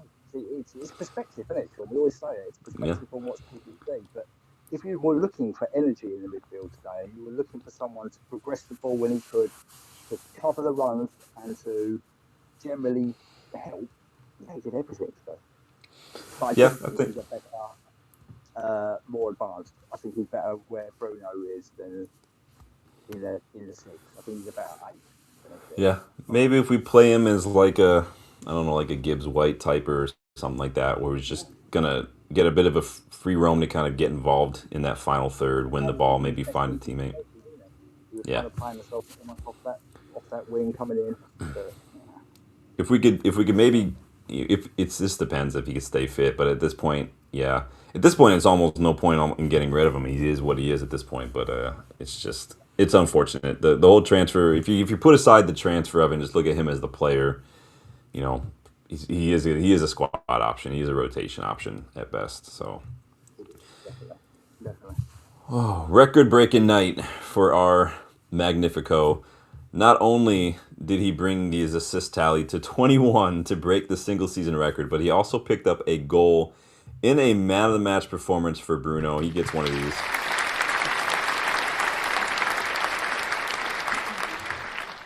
Excellent, excellent night. He created the most chances again. Really could have had another assist had Euro's header gone in, but I've read too that he's got the most assists across Europe's top 5 leagues this season as well. Is that correct? Yes. Yep, he has. Yeah, that one assist there took it over. And we were all screaming in the chat when it went in. Like, oh, Bruno, Bruno. There was pictures getting spammed. And then I think it was Sanchez just went, they're checking something. And we were like, what? No, not the goal. They were trying to claim that it weren't an assist. It was a broken own goal. And I was like, we were all like, oh my God. It is. And even the people on Sky are like, well, I don't think Bruno should be able to claim that. It was on Sky. This is my surprise face. Yeah, yeah. It's Sky. Yeah, That's what they're gonna do. it's ridiculous. They would come up with any reason. You know, it hit a pigeon on the way across the pitch. Oh, right, so you Yeah. take that one off in there. Anything to And- knock Thierry Yeah. or Kevin Poo off the top of the list. Well, he didn't just knock them off; he threw them off the top of the list. And somewhere, Roy Keane is fuming, but then again, when isn't Roy Keane fuming about something? And I'm going to call out everybody as well. Where are all the United fans who wanted Bruno gone last summer? By the way, where are all the United fans who wanted that 100 million? Where are all the United fans who wanted the money? We're Can't breaking hear him, records. Yeah, I can't hear you. So yes, this is one of those few times where I will call out people in the chat if that's where they were this time last summer again. And this isn't me trying to rub it in. I'm just again this is why we don't go early with some of these takes. So Box is correcting me again. I'm just going by what I've read. I wanted to make sure. So he says joint assist record across Europe. Yeah, I thought for a second maybe it was one more. He almost could have had one more. So that's what, Yeah, 30. you're right. Yeah, 30 goal involvements this season for Bruno, if I remember correctly, as well, which is nuts when you consider he spent half the season playing as a 6. And he didn't even, I don't think he got his first assist till what, like October or something, as well. Yeah, it was definitely a few months in. It weren't Yeah. early. He, like, the fact that he probably should have broken this record months ago, if we're being honest, with the amount of chances he's created. He's got more chances created this season than the next 2 players on the list combined. It's just absolutely insane. He's got more chances just in the games under Carrick than Yeah. people on the list. And I saw another stat today. It was if you look at the form we put in under Carrick and Bruno's form under Carrick, we're talking pushing Arsenal all the way, if not beating them. Yeah. If we had this, if that was from the start, from the first game against Arsenal, it was this. Yeah. Yeah, we'd be looking at a very different show right now. I said it a couple weeks ago, if you broke down Carrick's points per game average since he's arrived, even if you go to the low end, that's title-winning form this season from a points perspective. That's insane. I mean, guys, I'm telling you right now, 21. Yeah, 21's coming. It's coming. Bruno got his. We're going to get ours as a club now. 21's coming. Yeah, Bruno gets, it's probably a 9 for me. Maybe if he would have broken the assist, but there's not, what else can he do, honestly? 9.5 for me from Bruno. It's a 9, yeah, a 9 for me. I can't change it because I didn't give him man of the match in the WhatsApp group, so I'm going to stick with my pick because I'm anything consistent. But yeah, he was everything we know he is today. Just proved it. And that record, I think he deserved. I didn't want to draw with the others, and his name's the same as Thierry and De Bruyne, above where he deserves to be. Box has an interesting take here. In the last 15 games, United accrued 33 points. Chelsea, 15 points. Nice. Anytime we get to laugh at Chelsea, it's always a fun day. Oh, I love that Box. Comment about that. Yeah, he's definitely my man of the match. He's Danny's man of the match as well. You're going to go use your man. You break a record, it's going to be man of the match. Let's just be honest. Oh, he's unreal. I'm just going to stick with what I said in the chat, and I'll give my reasons why. But yeah, I think it was very close to debut. I think they all deserved it. He deserves all of them. Yeah. All of them. Speaking of another player who had an excellent game, Balan Dorgu, goal and an assist, and what a goal it was. Just powerful header, just getting on the end of that bar. I mean, if you, Bruno had ran immediately over to give him a big hug. I think it's safe to say, and I put a poll in the chat, and you guys, let's see what this poll is. I think it's safe to say that Dorgu is almost going to be seen as maybe both a backup left back and a backup left winger going into next season. I wouldn't be surprised if we didn't buy a left winger. 58% of you say that in the poll that we don't need to buy a left winger, that we just go big for a left back and use Dorgu as a left winger. I'm inclined to agree personally. Ian, what are your thoughts on Dorgu today? He was my man of the match. I put him in the team in my pick, I thought he should have started, and he did everything today. I thought he showed us exactly what we've missed in the last couple of months when he's been out. Straight back in, his directness and his inability to lose any kind of stamina. So seems to be able to run at he's like Parktree Region. He just keeps running and running and running, and he's just so direct. And he must be a nightmare to mark. He must be an absolute nightmare. He never stands still. He's never is still. Literally, the only way you can beat him is with a stick while he sleeps. He's just always. He's like a little 8-year-old kid. He just never runs out of energy. He enjoys. You can tell he loves playing the game. And he today, I thought he brought the best out of Ahmad as well. I thought there was a lot better from Ahmad today. But Dorgu, for me, took his goal brilliantly. Casemiro-esque with the header as well. Loved it. Loved the celebration. Loved his constant drive to get forward. And he really causes problems. And where we're talking about this deep line QB, if we really can get the player like a Walton, like Fernandez that can play those balls, he's going to benefit weekly. 4 goals and 4 assists for Dorgu this season, and he spent 3 months of it injured. Absolutely, what a signing! He's such a good player, man. Like, he was a player that we had been chasing for a while. Even when Ten Hag was still here, we were linked to him in that spring, and we brought him in final weekend last January, over a year ago. What a good player. I said give him time. A lot of people were expecting the finished article. I said he's very young. He's still developing. You could even see, I think Justin, who I was watching with, pointed out, he looks like he's bulked up a little bit as well. And I think that's... that's his thing. He's 21 now. He's not going to be done growing for another couple of years at least. So you haven't, the same with Cobby and these guys. We haven't seen, they're not the finished article as a footballer, but just as a human being, they're not finished yet. So imagine. We've seen the difference in Euro and Heaven from the start of the season to now. They both look bigger, sharper, stronger. Yep. Yeah. Another year, another summer. I'm a big fan. Box says, what I rate about Dorgu and Cunha is their ability to be tenacious and relentless. Even when they fail, they always maintain consistency, whereas Ahmad and Mbumo look like confidence players at times. Yeah, no, I agree. I'd fully agree with that. I think that the assist for Ahmad, the goal for Mbumo, I think that's exactly what those players need sometimes. And this is the beauty of man management, is that and Fergie was one of the best I've ever seen at this, is knowing who needs to kick up the ass, who needs an arm around the shoulder, who needs to be dropped for a couple matches, who needs to be pushed, who just needs to get a goal. Like, who do you just need to put in the, like Shesko.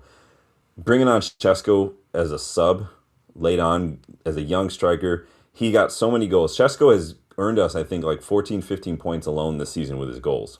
If you look at it when he scored these goals, like that.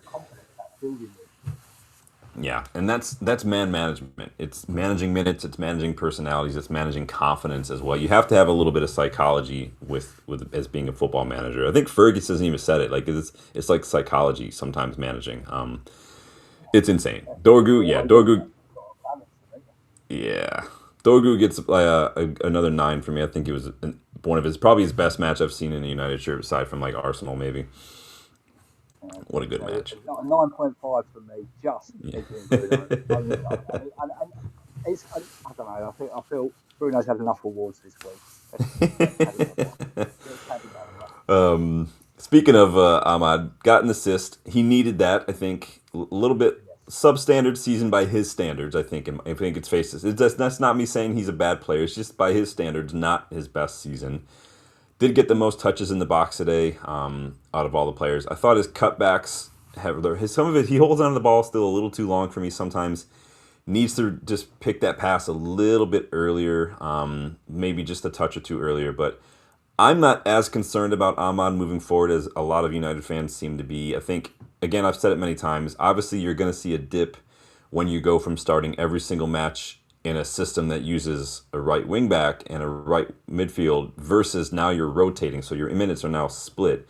Your numbers are going to drop. It just stands to reason. He'll have plenty of matches next season with all the competition. I'm not at all worried about Ahmad. He's one of the few players who consistently can drive the ball into the box from outside the box simply by beating defenders 1v1s. We don't have many players who can do that. What do you make of Ahmad tonight? One thing I did think was a lot better today was he weren't snapping at everything. He was almost remaining a little bit calmer. Like we were screaming, you were screaming at him the other week, but every time he got in the box, he just seemed to lose his head and panic. Just didn't know what he was doing. Today, he seemed a lot more focused. He still wasn't great, but he was a lot more focused. And you were 100% right. We have very few players that you can start or bring on and will absolutely just terrorise their fullback. For whatever amount of time they're on the pitch. And also, do you know what I like about him? I don't think he's a crybaby. I don't think he's the kind of player if he's playing 5 games in a row and he doesn't play for the next 5, he's going to be kicking off and throwing his toys. And we need that. We need quality in depth.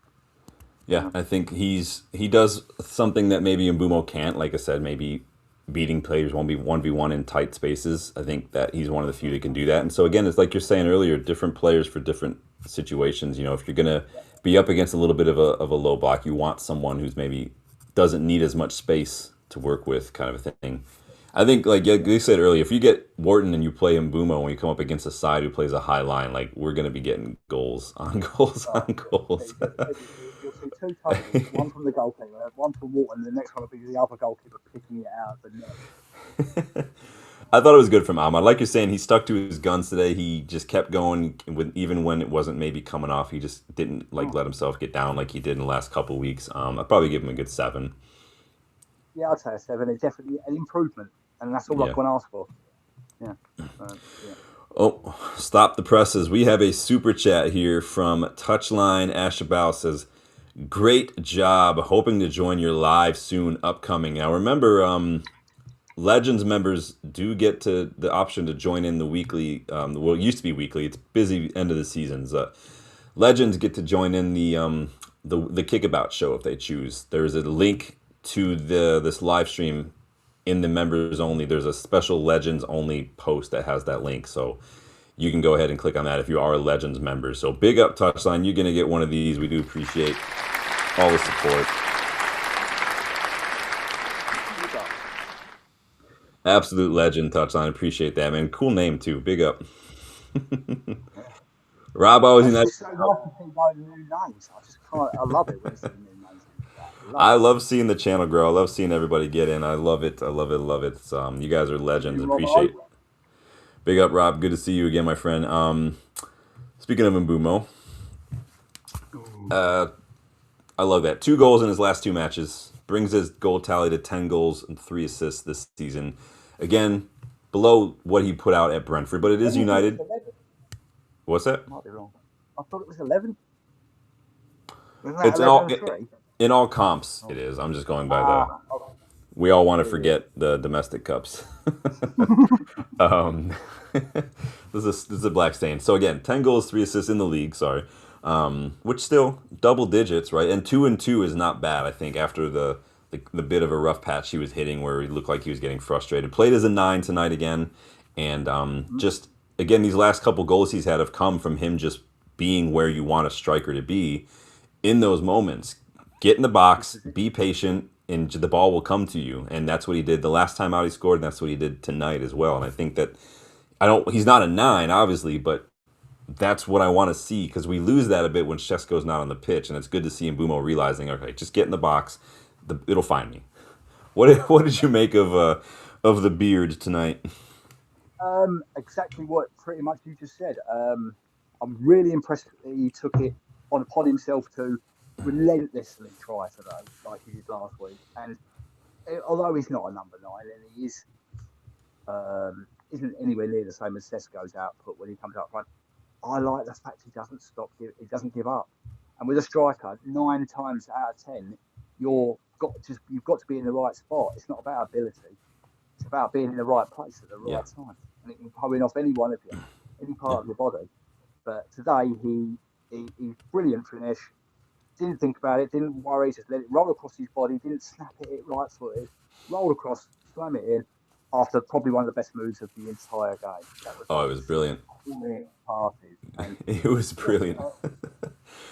Yeah. 7.5 for me today. He run his little art out, done his job. He made it difficult for Van Hecker and Dunk, which he has struggled to do when he played up front a couple of times. Yeah. Impressive. Yeah, and I've seen people going like whether it's tap-ins or tap-ins. Like that's the majority of the kind of goals strikers score. I think are these tap-ins. It's about being where you need to be. Strikers is so much to me. It's the thing that I think goes underrated so much with strikers is movement, is positioning, is knowing where to be. Berbatov was one of the best I've ever seen at this. People would say he's slow, but I'm like he's not slow. He's just reading the game 3 times faster than everyone else, and he's not rushing. He knows exactly where he needs to be when he needs to be there, and that's what you get from poachers, and they're so good at it. I mean, did anyone catch the DFB FIFA Cal final, the German final? The Harry Kane hat trick. I mean, the penalty's a penalty, but these other 2 goals are just predatory in the box. Right spot, right time, one touch, bang. And it's not about pace. Harry Kane's got none. Yeah. And it's just positioning. To be the best striker in the world. Yeah. Strikers don't have to be fast. Again, it's about the way you play. It's not a big deal.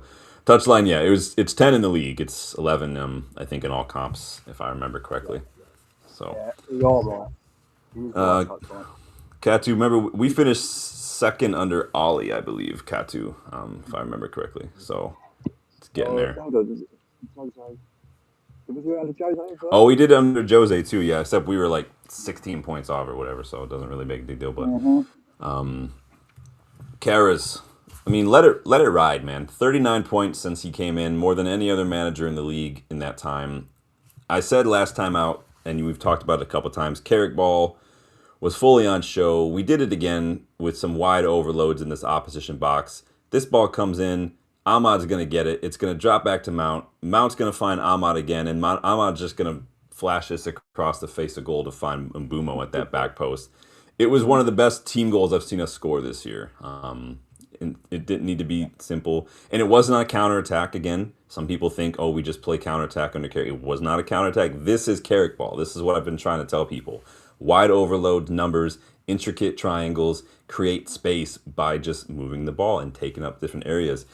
This is Carrick ball. It's very Spanish. It's very like sophisticated, I guess, for what you might expect from someone like Michael Carrick as a manager, in my opinion. I think some people they think young English manager, they think, Eddie Howe and whatnot, like physical. Like Carrick is, maybe it's the midfielder in him, maybe it's just that silky class that he wasn't, but he is definitely not that kind of manager.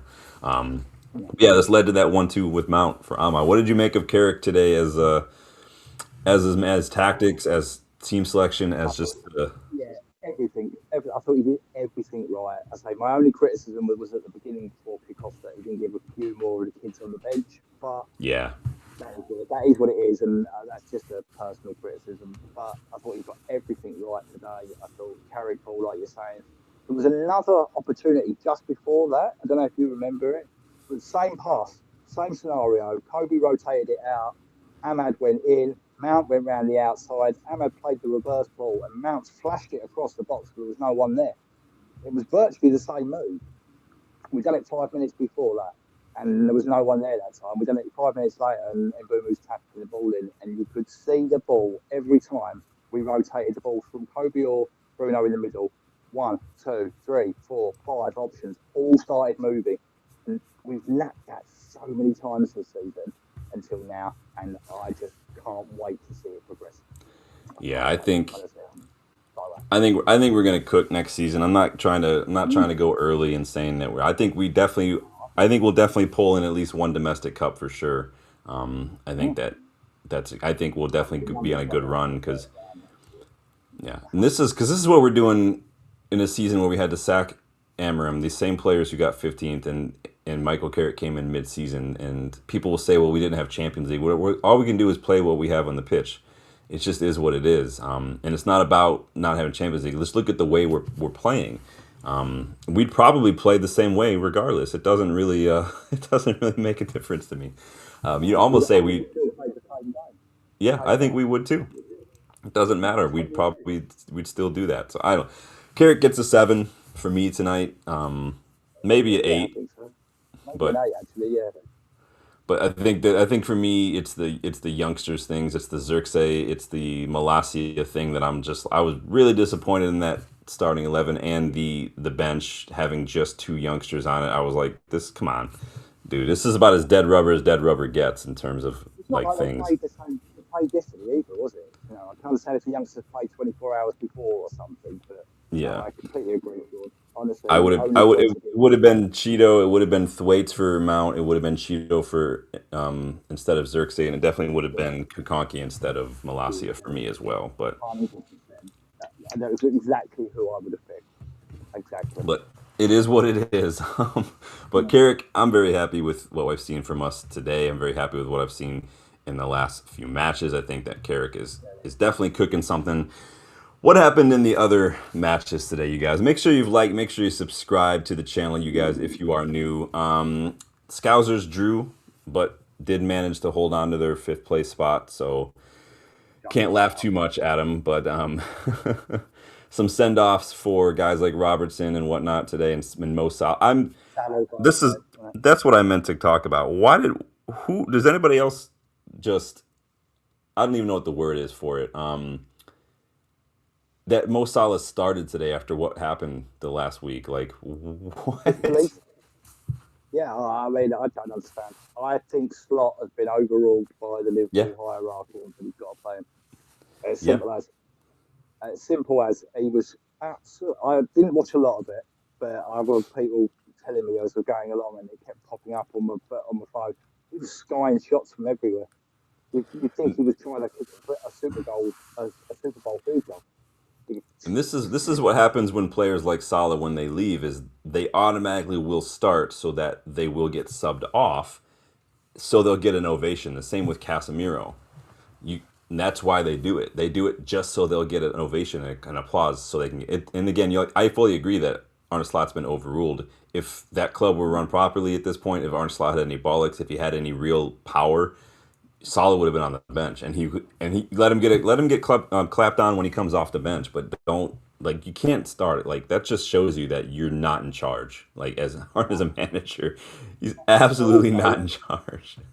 No, absolutely. He might as well just he's a figurehead at the end of the day. He's just someone to sit on the bench. And Like, I thought one thing that stood out today is we guys were all, I was emotional as hell last week. Watching my team clap them off, watching Casemiro go. The Scousers was nothing for Salah, nothing. Like, he weren't even happening. They were more bothered when Trent left, and I thought he was supposed to be their best player ever. yeah. So if that's the way they treat their best player ever when you play his last game ever, then no wonder no one wants to play for that joke of a football club. Well, Liverpool have a history of running off players when they don't get like, their fans are just so entitled. They won a Champions League, they won a league, and then, like, they think, like, they're same with Arsenal fans a little bit. Except Arsenal fans were doing it for years without winning anything. Liverpool won one thing, and then they, like, that's just the way they want to act. I mean, look what they did to Loris Karius after the Champions League final against Real Madrid. That was a disgrace. Absolute disgrace. Young 21-year-old keeper in the Champions League final, who lets in a couple of shots from world-class players, and they ran him out of town with pitchforks and torches the following. It's embarrassing. Their club is an embarrassment. Zero class.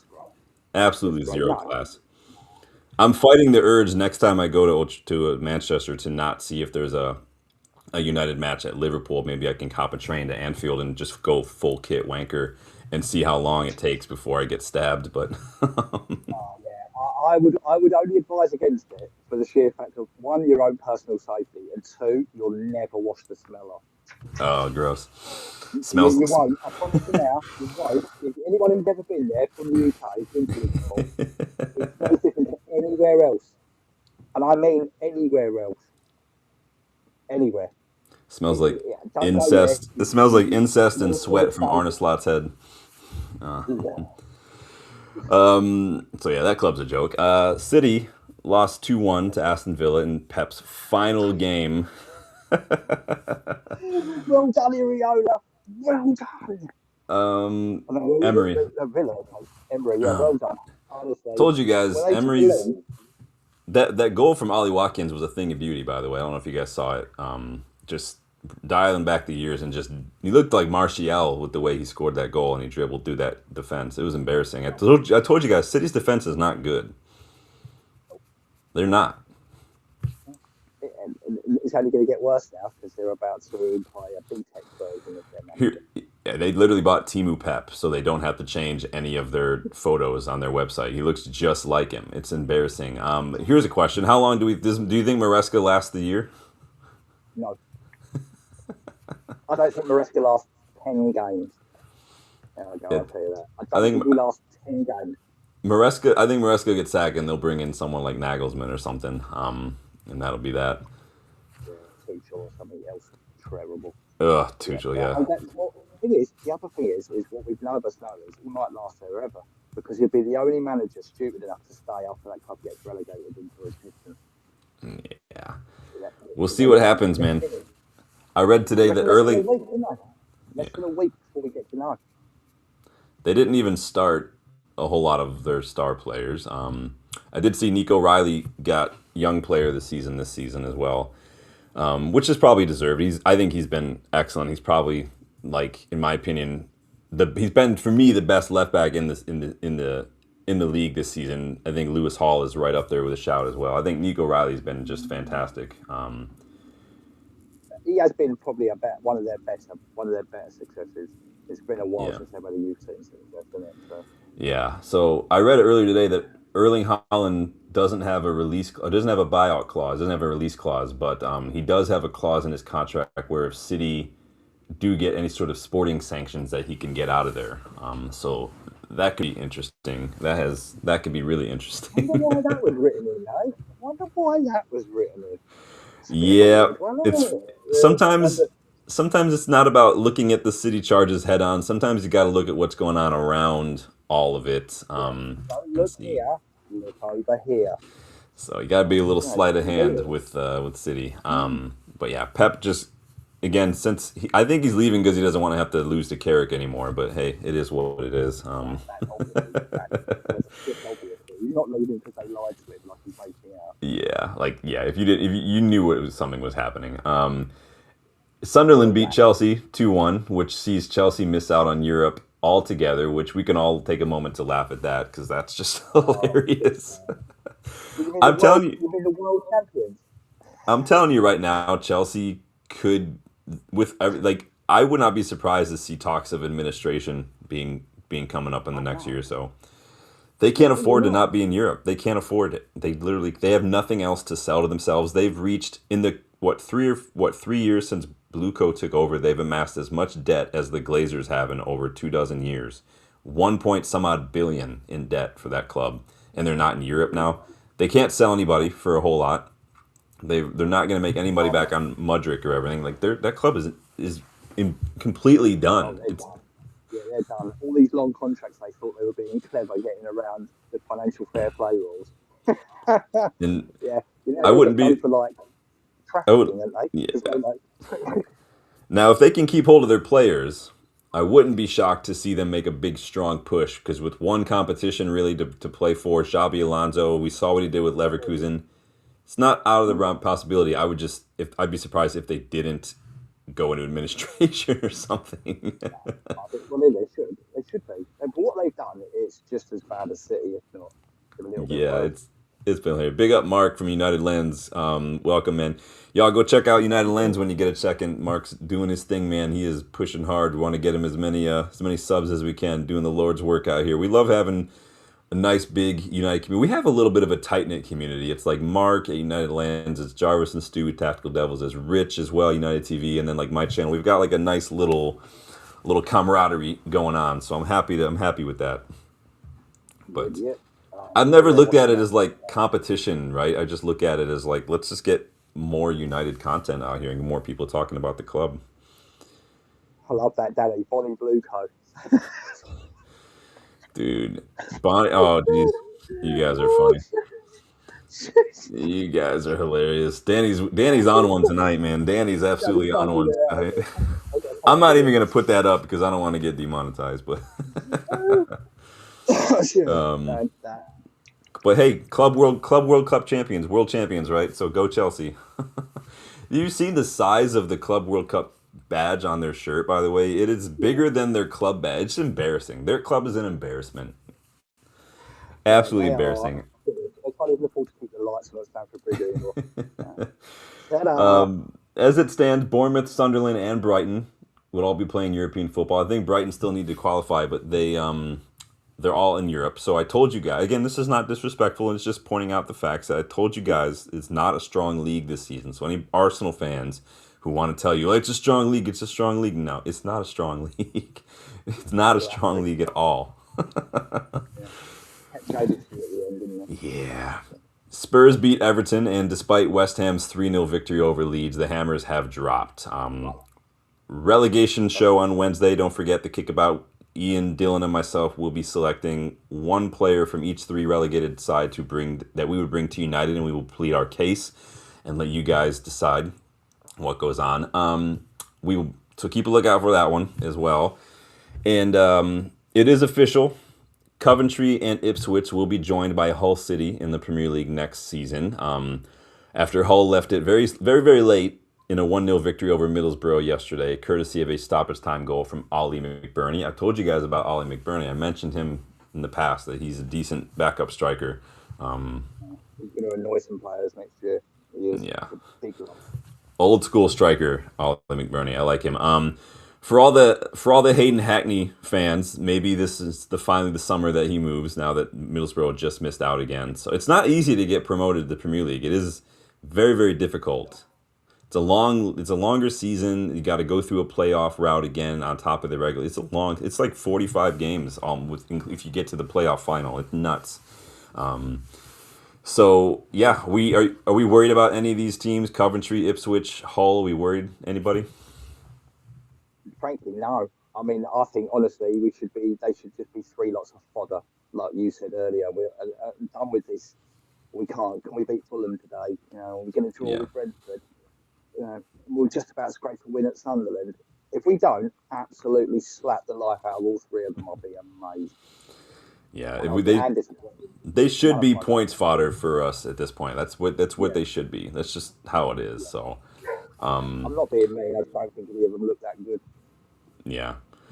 Box, yeah. Hackney looked like he's saying goodbyes. It looked like Enzo Fernandez was saying some goodbyes today as well. We'll see what happens there. I do like Hackney. He is very similar to he's almost a cross between Cobby and Bruno a little bit. I think that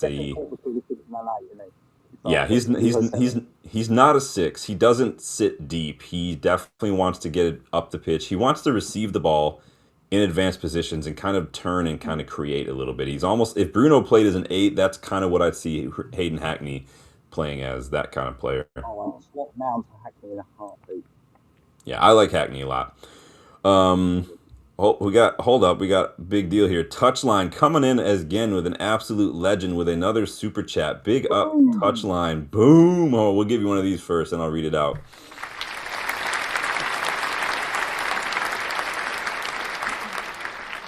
Absolute legend tonight. What a way to burst onto the scene in the UVE community, by the way. I like that. Starting strong. And it's not just because you gave me money. It's because you're getting involved. You're supporting the channel.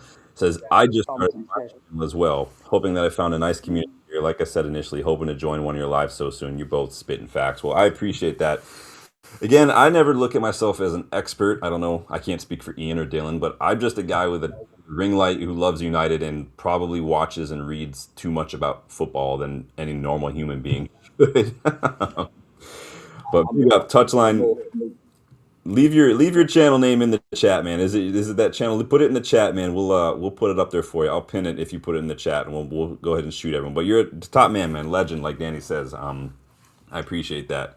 But I mean, if I'm spitting facts, if something's landing, We What's just that? want fans. We just want fans to give their opinion. That's what we're all here for. There's no one Yeah. here that we know better than you or you know better than us. It's just we all want the same thing. I think one of the places you'll find on the internet, and I think Touchline's feeling it now. He's feeling like I felt when you find places where you just feel like these are my type of fans. These are the type of fans that don't follow like sheep or off a cliff because the Sun newspaper says something, or they're Yeah. not going to cry because Roy Keane said something. We're all sensible enough. We're all long enough in the tooth, and we all understand football, and that creates this kind of community and this kind of debate. And when we've got it, yeah, And I've said, yeah. like, I might be boring because I don't rage and go throw tantrums like some channels. I might be boring. I might not get as many views because I don't talk about every single transfer rumor that tumbles across my timeline. I am very, very specific with the sources that I find decent. I don't talk about anything from like Marca or Fakahes or Team Talk, anything like that. I don't. And again, I'm not trying to sound uppity. I've not found them to be super reliable, so I just don't bother with it anymore. And I like I said, I don't look at it as I'm right, anyone else is wrong. I encourage, these are just my opinions, and I give reasons why. If you have a different opinion, I don't. That's fine. Just give me a reason why. Like, that's all I care about. Like, I want to have a discussion. It isn't about an argument. It's about a discussion. It's about perspective. I think most importantly, seeing things from different Absolutely. angles. I And mean, so I'm me, you, glad and to Dylan have. don't agree on everything.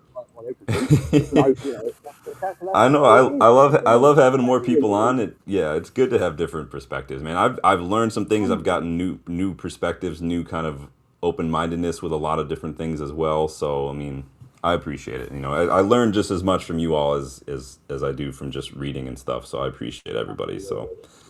Yeah, my granddad always used to say, more eyes on a problem, solve it quicker. yeah, anything in life is always going to look the same if you only view it from the same angle, you guys. That's why you go to a museum, you go look at some sculptures. They put them like in Yes, space, I so you can do. walk around, you can look and you can see them and stuff. Like, that's the point. So could we get Hackney Absolutely. and Fernandez? Maybe. There's lots of things we could do. Yeah, Hackney to me, I'd almost see him as a little bit of a redundancy at this point with Cobby and Bruno. I wouldn't say no to Hackney. I like Hackney. He wouldn't be my first choice. He used to be one of my first choices, but obviously many midfielders have come around since I first found out about Aiden Hackney 3 or 4 years ago. So I think if you're like me, Sean, in the chat with Hackney, if say, like we're all saying, if an opportunity come about for a centre back to leave, like one of our injury prone ones, we'd take another one, for instance, a Van Heck, right? I think Hackney's now coming into that sort of same category. If we somehow, like Coventry, come and took Mason Mount off us, I'd go, right, let's get Hackney. But it would be a bit redundant bringing him in because he's not going to do the job instead of Kobe. He's not going to do the job next to Kobe. He's going to be Bruno's replacement, and we've already got one of those. So, yeah. yeah, he's good. He's a good player. He's been injured for a little bit, but he came back and played. He tried. He came on against Hull. He tried. He looked very good. He was already creating chances in the first couple moments. It's just not. It's a little too late. So, Rob says, "Don't like that. I'm off." I'm not sure what that means, Rob, but hope I don't. Let me know what you don't like, bud. Yes, Daddy. Shut up, Go check out United Lands and go check out Touchline's thing, people. Let me go find it in the chat. I'll pin it real quick while we're wrapping up here in a second. You guys, make sure you've liked. Make sure you subscribe to the channel. Where are you guys at with Dorgu as a left back? So, 34 votes. 59% of you say no, he's good as a left wing. Let's go big on a left back. I agree. I don't think we need to look. I don't think we need to spend big on left wingers. And I think in another year we're gonna have a better idea of where like Noah Ajayi stands or something. And I think we'll be I fine. mean, there's always a scenario where you could get better. There's always that scenario. I Yeah. mean, me and Danny were raving about this the other day. We're both massive fans of Morgan Rogers. And if we had more money, if we had another 100 million on our budget, I'd be all over screaming, go and get it, Yeah. or someone else does, because I think he's really special. But it's not needed as much. And I can't justify, I don't know about Sean or any of you guys in the chat, spending £70 million this summer on a player where, like you said, Norgu is proving himself every time he plays to be a very dangerous weapon on that.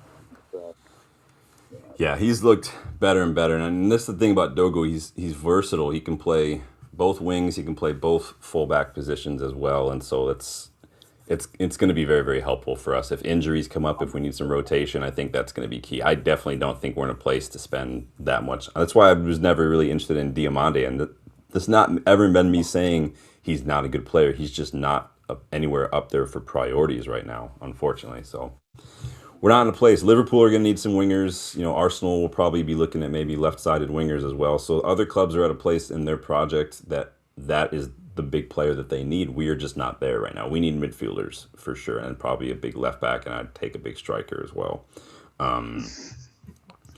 Mike says, I think one of Tchouameni, Ederson, and Tonali is a must. Yeah, I would. Again, I like Tchouameni. I just don't like his injuries. Same with Alex Scott. I like Alex Scott. Alex Scott has had two major knee injuries, and I'm just not a fan of it for someone so young. So let's see what experienced center. I keep coming back to Ivan Toney when I look at experienced strikers personally. I don't know why. Somebody tell me why I keep coming back to Ivan Toney. I don't know why I like him so much. yeah. I don't know. It's an English thing as well, and it's proven in the Premier League a little bit.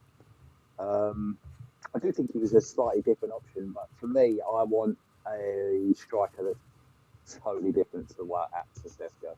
Yeah. I want someone on the opposite end of the scale. And if we've got a big man and it's not been working, why put another big man on?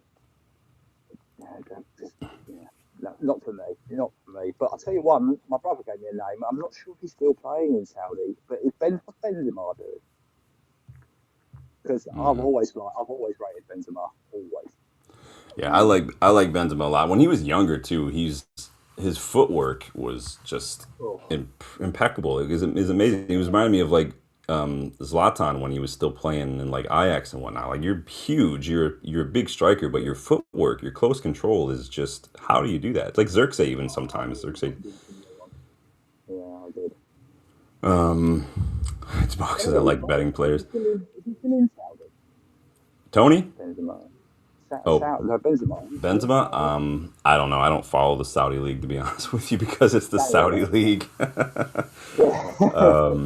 I keep going back to Tony. I really like Ivan Tony. I think he could be a good option. He's just he's not going anywhere. But I'm still finalizing my picks. Now I'm at that point in my picks where I keep second guessing myself. Don't forget, guys. Relegation player video this week. Another summer rebuild video next week. The budget. What did we decide on the budget? 225. 225, and there's reasons for that. That's a very high end too. Some of you might think that's not what we need to spend. There's a reason I put that, and I'll give you a little spoiler. We've only spent more than 215 million in the summer gross one time in the last 5 years, and it was like 4 years ago. We don't tend to spend big in the summer. Ineos spent a little bit more this past summer, so that's why we pushed it to 225. Because and I'm only going by what I saw Ineos do this last summer with the need for attackers, and I think that we have a need for midfielders. I think we will spend a little more. We're not going to spend like 300 million. I just don't think it's going to happen. Plus, it's not as challenging when you get nothing but unlimited amount of money.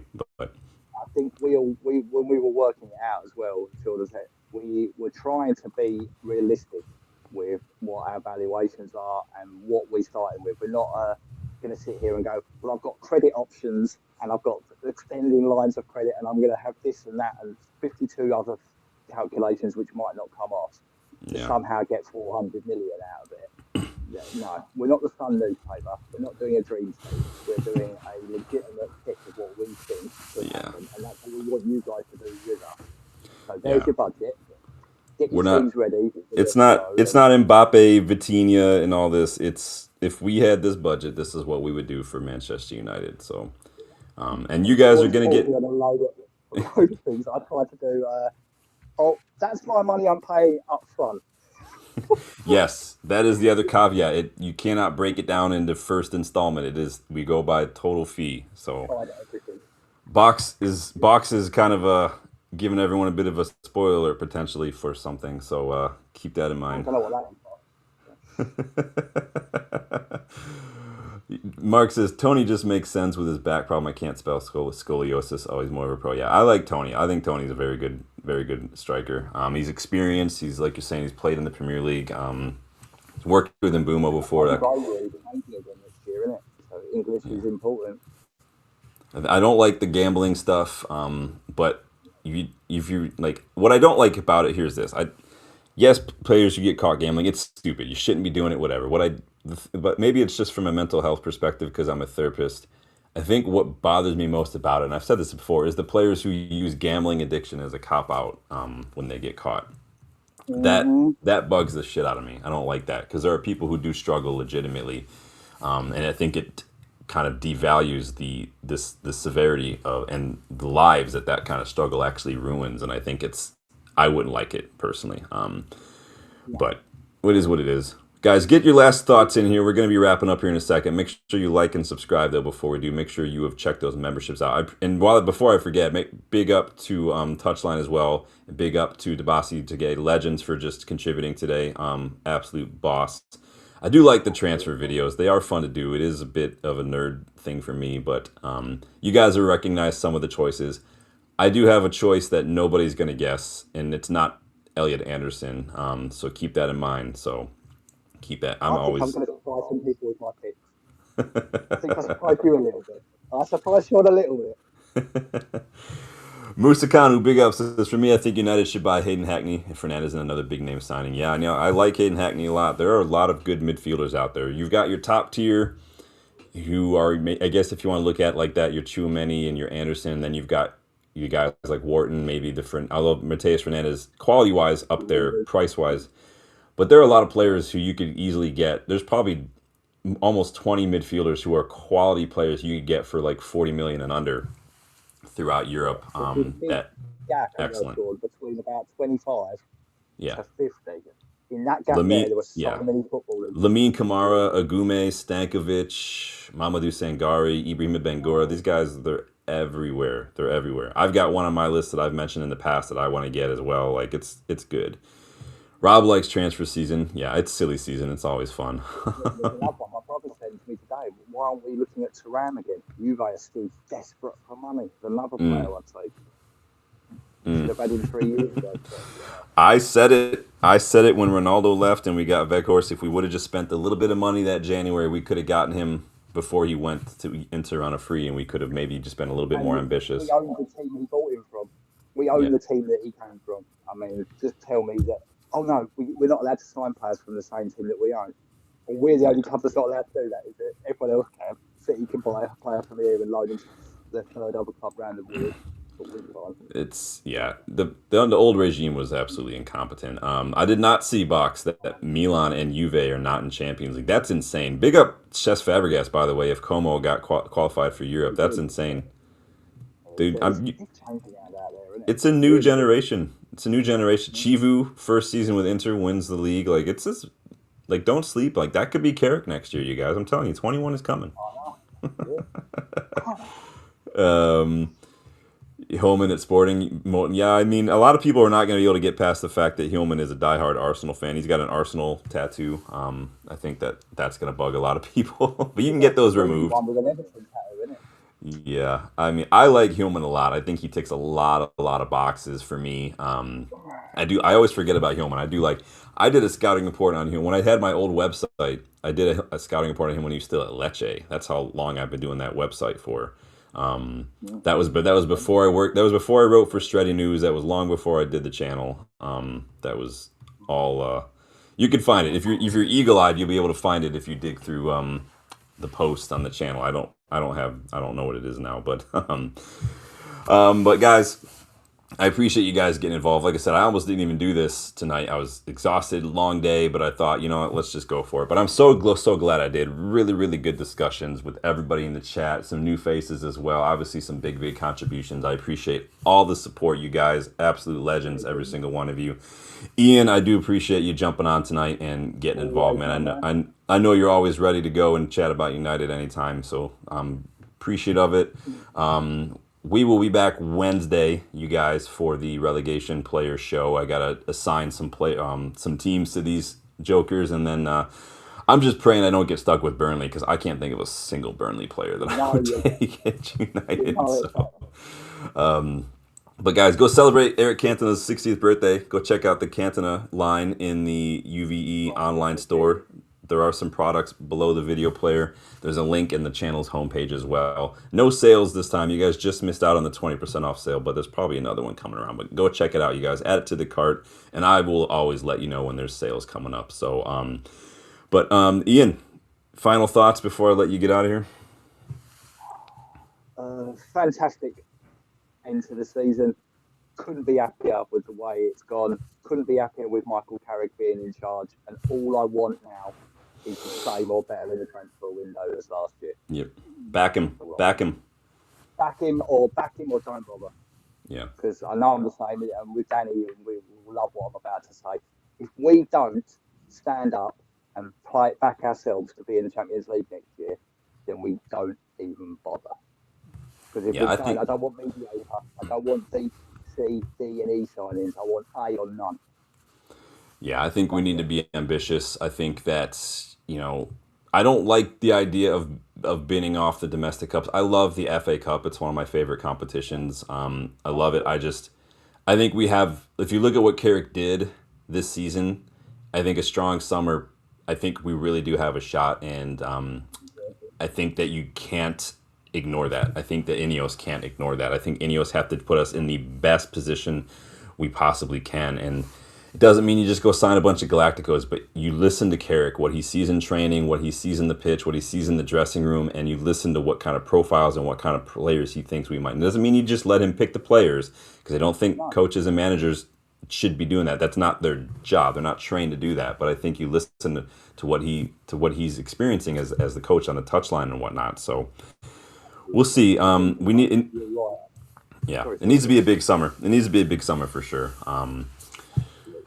I think Carrick's main input should be: I like, don't like, don't like, don't like. Then it's up to you. So he's given his opinion. That'll fit. That won't. That'll work. That won't. Just ask him, what do you look for in this player, this role? What are you trying to do here? And we'll go find a list of players that tick those boxes, and then we'll talk about it. So, all right, guys, take it easy. Enjoy the rest of your weekend. If you are in the States and you have the day off tomorrow because Memorial Day, enjoy it. I've got the day off too, but I will not be not working. I've got lots of work to do. So until next time, you guys, please subscribe. Please check the memberships. Please hype some videos as you will on the phone. You've got a couple this for each week. I think it's 3, Ian said. So appreciate that. Until next time, you guys, take it easy. Ian, thank you again. Always. Peace, legends. Later.